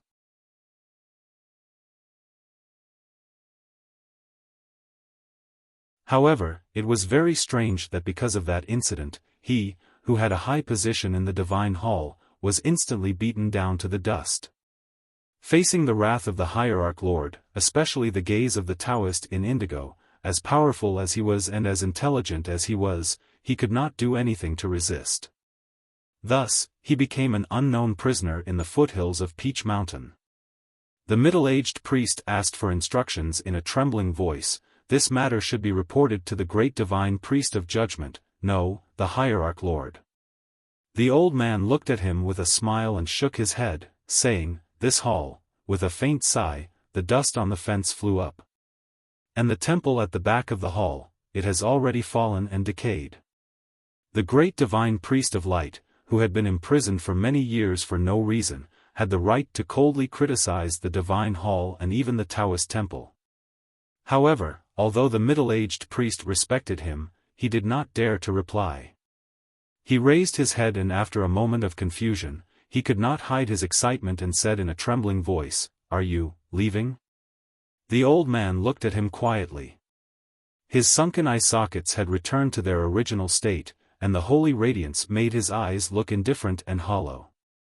His dry lips trembled slightly, and he said emotionlessly, "You will die. Many people will die. There are many people in the divine hall like me who are willing to give up their lives." The middle-aged priest did not hesitate and said firmly, "For the light to come to the world." After being imprisoned for 14 years, he finally decided to escape the prison of the divine hall because of the darkness he saw. The old man quietly looked at the middle-aged priest who was kneeling outside the fence. It was as if he was seeing the young Taoist priest whose eyes were full of awe and worship many years ago. The wrinkles on his face became deeper and deeper, filled with compassion and compassion.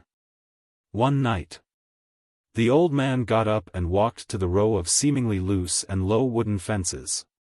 He quietly looked at the fence and looked at it for a long time, which he had accompanied for 5,000 days and nights.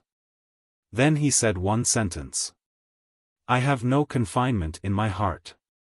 How can the confinement stop me? My Taoist heart is bright. How can the light stop me?" After saying this, the old man reached out and pushed the wooden fence. His action was ordinary and casual, as if he was not trying to get rid of the years of confinement, but just wanted to leave home and push open the creaking wooden door. The old man's fingers touched the wooden fence. The wooden fence silently broke into powder and turned into countless shining dust particles that drifted everywhere. Then, like a group of fireflies, they drilled out of the small stone hole.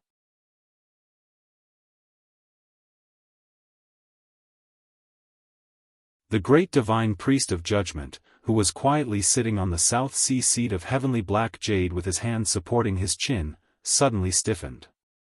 Two tiny specks of light suddenly appeared in his majestic eyes that were as deep as the sea. Puff!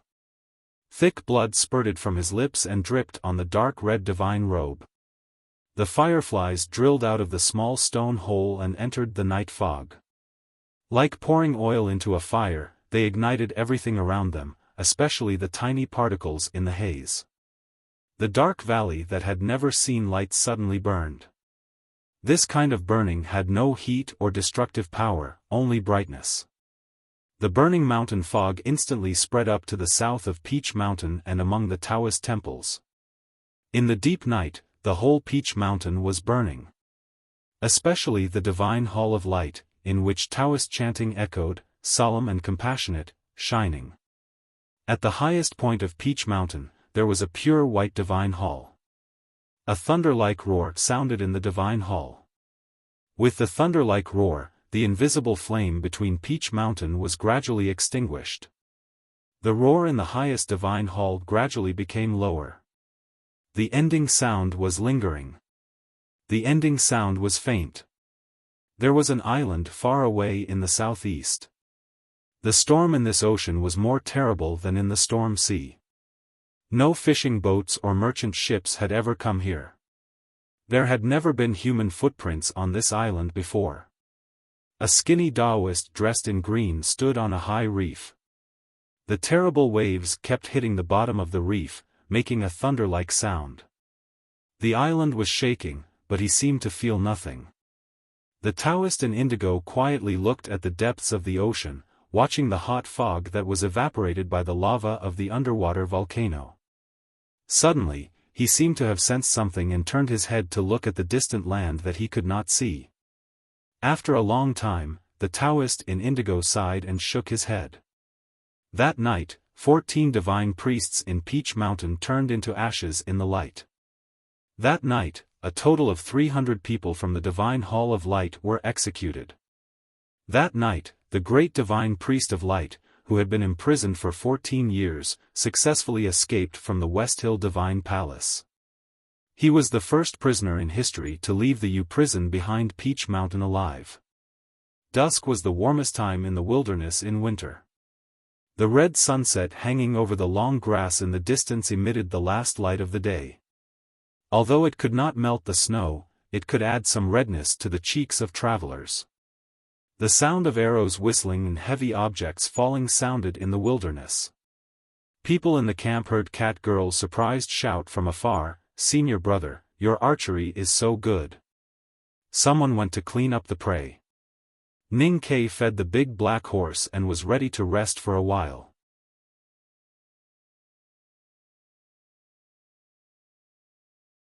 When he passed by the carriage, he found Mo Shanshan beside the window, concentrating on writing in the last afterglow. "Be careful of hurting your eyes." He stood beside the window and said kindly. Mo Shanshan looked up at him coldly, as if he was air. Ning Kai had been in the wilderness for some days and found that the girl was so proud that she never looked at him directly. He was a little unhappy and thought that he did not even care about the pride of the Tang princess. How could he be defeated by her? So he did not bother to look at her directly. He leaned against the window and squinted to see her writing. His eyes did not fall on the paper, but on her face. He found that her slightly round face was full of concentration and forgetfulness. Ning Kai agreed that she was the most beautiful when she was serious. Once he picked up the brush, he often forgot everything around him. So when he saw the girl concentrating on writing calligraphy, his impression of her inevitably improved. "I didn't know that you are a guy who is obsessed with books. Your writing is quite similar to my style." The young men of the Great River Kingdom were doing physical work, putting up tents and nailing stakes. Zhuo Zhihua and other female disciples were piling firewood to make a fire and cooking. Hearing Ning Kai's comments, they did not know why they laughed. They covered their mouths and looked at Ning Kai, but did not say why they laughed. Ning Kai was a little embarrassed. To cover up this embarrassment, he looked up at the sky and found that a few grain-sized stars appeared on the edge of the wilderness, looking at the sunset across the sky. He subconsciously sighed, "There is still no moon." Inside the window, Mo Shanshan put down the brush on the inkstone and followed his gaze. She asked dully, "What nonsense are you talking about?" Ning Kai was slightly startled and thought of something. A smile gradually appeared on his cheeks. Mo Shanshan looked at his side face through the window. The breeze on the wilderness blew his hair and a lovely little dimple vaguely appeared. She suddenly found that this guy's smile at this time was so sincere and sincere. Suddenly, Ning Kai put his palm on the window and his body swept up and disappeared. A light sound came from the top of the horse carriage. Mo Shanshan looked up and did not understand what it meant. In the wind of the wilderness, Ning Kai stood on the top of the horse carriage and looked at the smoke gradually rising under the round sunset in the distance. He gradually frowned and put his hand between his lips to blow a sharp whistle. The camp suddenly became quiet, and the warhorses began to stir. Accompanied by the setting sun, Sang Sang ate noodles with fried eggs alone with relish. There was not a single green onion in the noodles because she did not like to eat green onion. The reason why she used to put green onion was that someone liked it.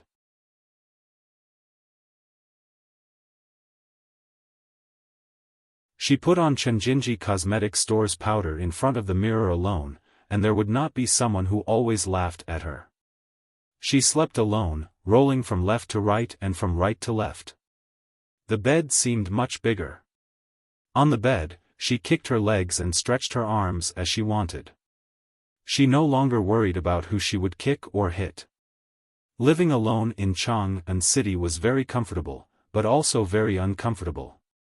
Sang Sang lay on the bed and looked at the tree outside the window. She looked at the stars in the leaves and wondered why there was still no moon. What was the moon that the young master mentioned? Where was the young master at this time? Maybe because the bed suddenly became bigger and she was not used to it, Sang Sang did not sleep well all night like the previous days. She tossed and turned until dawn.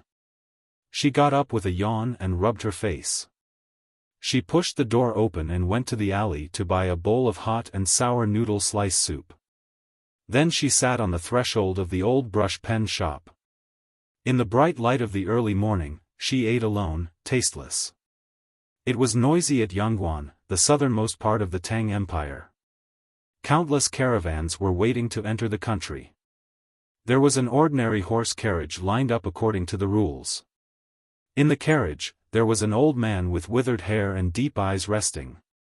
He opened his eyes and looked to the distant Chang'an City in the north. His eyes were full of gentle and dignified light. Corrected a small mistake, to be continued. If you like this work, please come to Chidian. Come to vote for it. Your support is my biggest motivation.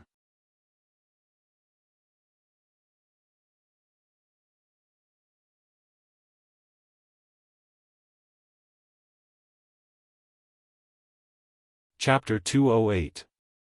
The Southern Gate Temple at the foot of the imperial city was quiet, even a little lonely.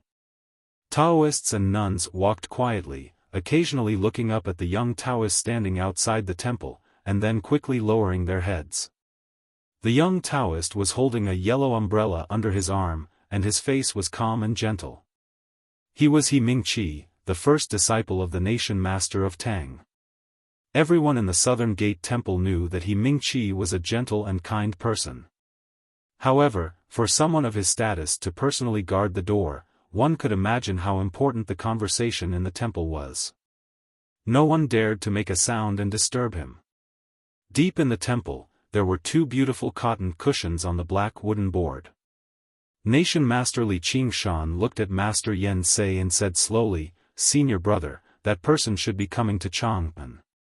In front of the emperor and his respected senior brother, Li Qingshan would habitually return to his playful appearance.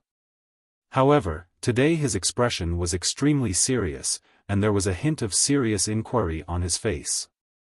Master Yen Sei took a deep look at him, and there was no usual wretchedness in his deep-set eyes, but some hidden sadness. He said indifferently, "It was not easy for the great divine priest to escape from that dark place. Why does he come to Chang'an? Who is he looking for, or is he courting death?" Li Qingshan smiled bitterly and said, "The great divine priest of light of the divine hall, the second most powerful person in Peach Mountain. Such a person. Even if he comes to Chang'an to court death, he will surely shock the whole world." After a moment of silence, Master Yen Sei said, "The reason. I want to know why he comes." Li Qingshan took out a very thin letter from his arms, and put it on the black floor. He said, "According to the speculation of the Hierarch Lord, it should be related to the thing that happened 14 years ago." Master Yen Sei slightly frowned, and did not continue this topic. It seemed that even the two brothers did not want to talk about the thing that happened 14 years ago. What does this letter say? When he escaped from the divine hall, he used some means to easily push down the confinement. The great divine priest of Judgment's Taoist heart was tied to the confinement, and he was badly injured by the backfire. Other divine priests and Taoists were also killed or injured. The temple has deduced that he will come to the empire, so they hope that we can capture or kill him at all costs. Li Qingshan noticed that his senior brother's eyes seemed to sink deeper after hearing this. He paused for a while and continued in a low voice. The letter also said that the great divine priest of Revelation has led the masters of the Revelation Institute to the border ahead of time. As long as the imperial court agrees, they are willing to come to Chang'an City to assist us.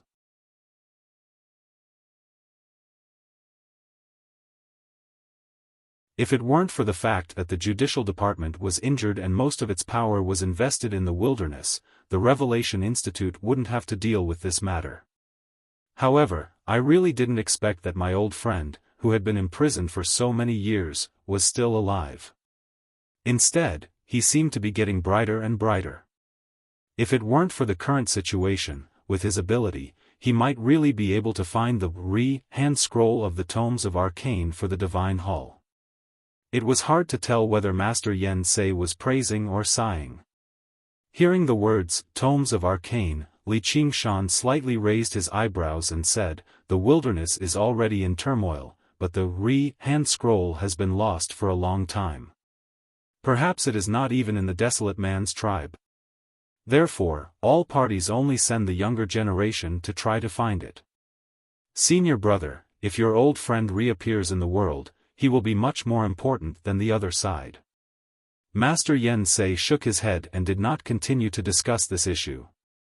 He asked, "What did His Majesty say?" At the beginning of His Majesty's ascension to the throne, when the imperial court was handing over to the man did such a thing in Chang'an City.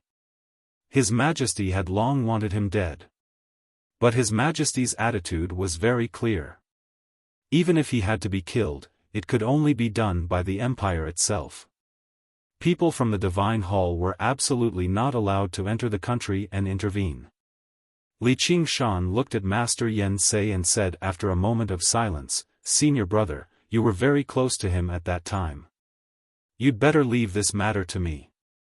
Master Yen Sei shook his head and said expressionlessly, "Since it is a matter of Haotian Taoism, there is no reason to ask the Academy for help. But it is impossible to kill him with the power of the South School and the Imperial Center administration."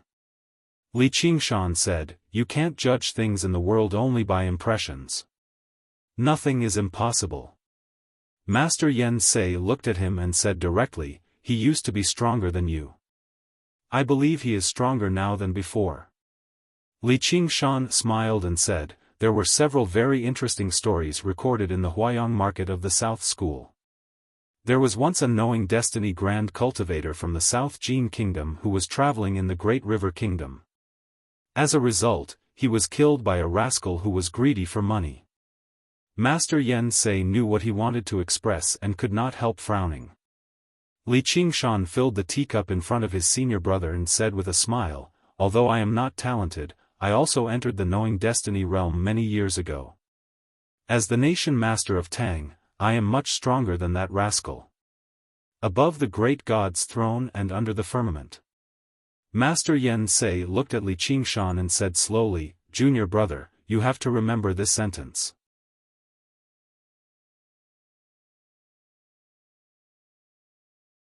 Anyone who can sit on the three great divine thrones in the Peach Mountain is qualified to stand under the firmament and overlook the secular world. In Haotian Taoism, the hierarch's position is the most noble. But in terms of Taoist heart cultivation, the hierarch is not necessarily much stronger than the three great divine thrones. But the person you are determined to kill is the great divine priest of light, who is known for his wisdom and Taoist heart." Li Qingshan smiled and said nothing more. Yen Sei knew that he did not really listen to these words. He could not help but sigh in the bottom of his heart. Thinking of the temperament of his old friend, he shook his head and said, "Do your best. If it is not easy, don't worry about it. All the fate, Haotian will arrange it." After Li Qingshan left, Master Yen Sei sat on the black wooden floor and was in a daze for a long time. His old and thin body looked more lonely against the cold pillars and floor. After a long time, he picked up the cold tea in front of him, dipped his finger in the tea, and wrote a word on the floor. Then he reached out his hand to the greasy and dirty Taoist robe and wiped it clean. Then he got up and left. The tea marks on the black wooden floor gradually disappeared, leaving only some very light water stains. If you looked carefully, you could vaguely see that it should be the word chaos. The old man's name was Wei Guangming. It was not because the old man was the great divine priest of light. In fact, more than 80 years ago, shortly after he was born, he got such a name when he was still a baby. After having this name for decades, he became the great divine priest of light and enjoyed the love and awe of millions of believers in the world. At that time, he understood that it was not only a drink and a peck, but also a name contained the will of heaven. If Hao Tian did not make a choice before he was born, how could his parents, who had been farmers for generations in the kingdom of Song, take out such a name? As the most respected great divine priest of light of Haotian Taoism, although the old man had been imprisoned for more than 10 years, there were still countless priests and powerhouses in the divine hall who were willing to sacrifice everything for him. There were also countless loyal subordinates in various Taoist temples in the world. Now that he had escaped from the Fan prison at the foot of Peach Mountain, there were naturally people who helped him to come to Chang'an quietly. Getting off the carriage outside the great city, the old man walked along the deep and thick south gate. With drooping eyes and bent body, he slowly walked forward on the stone road. Suddenly, he seemed to feel something.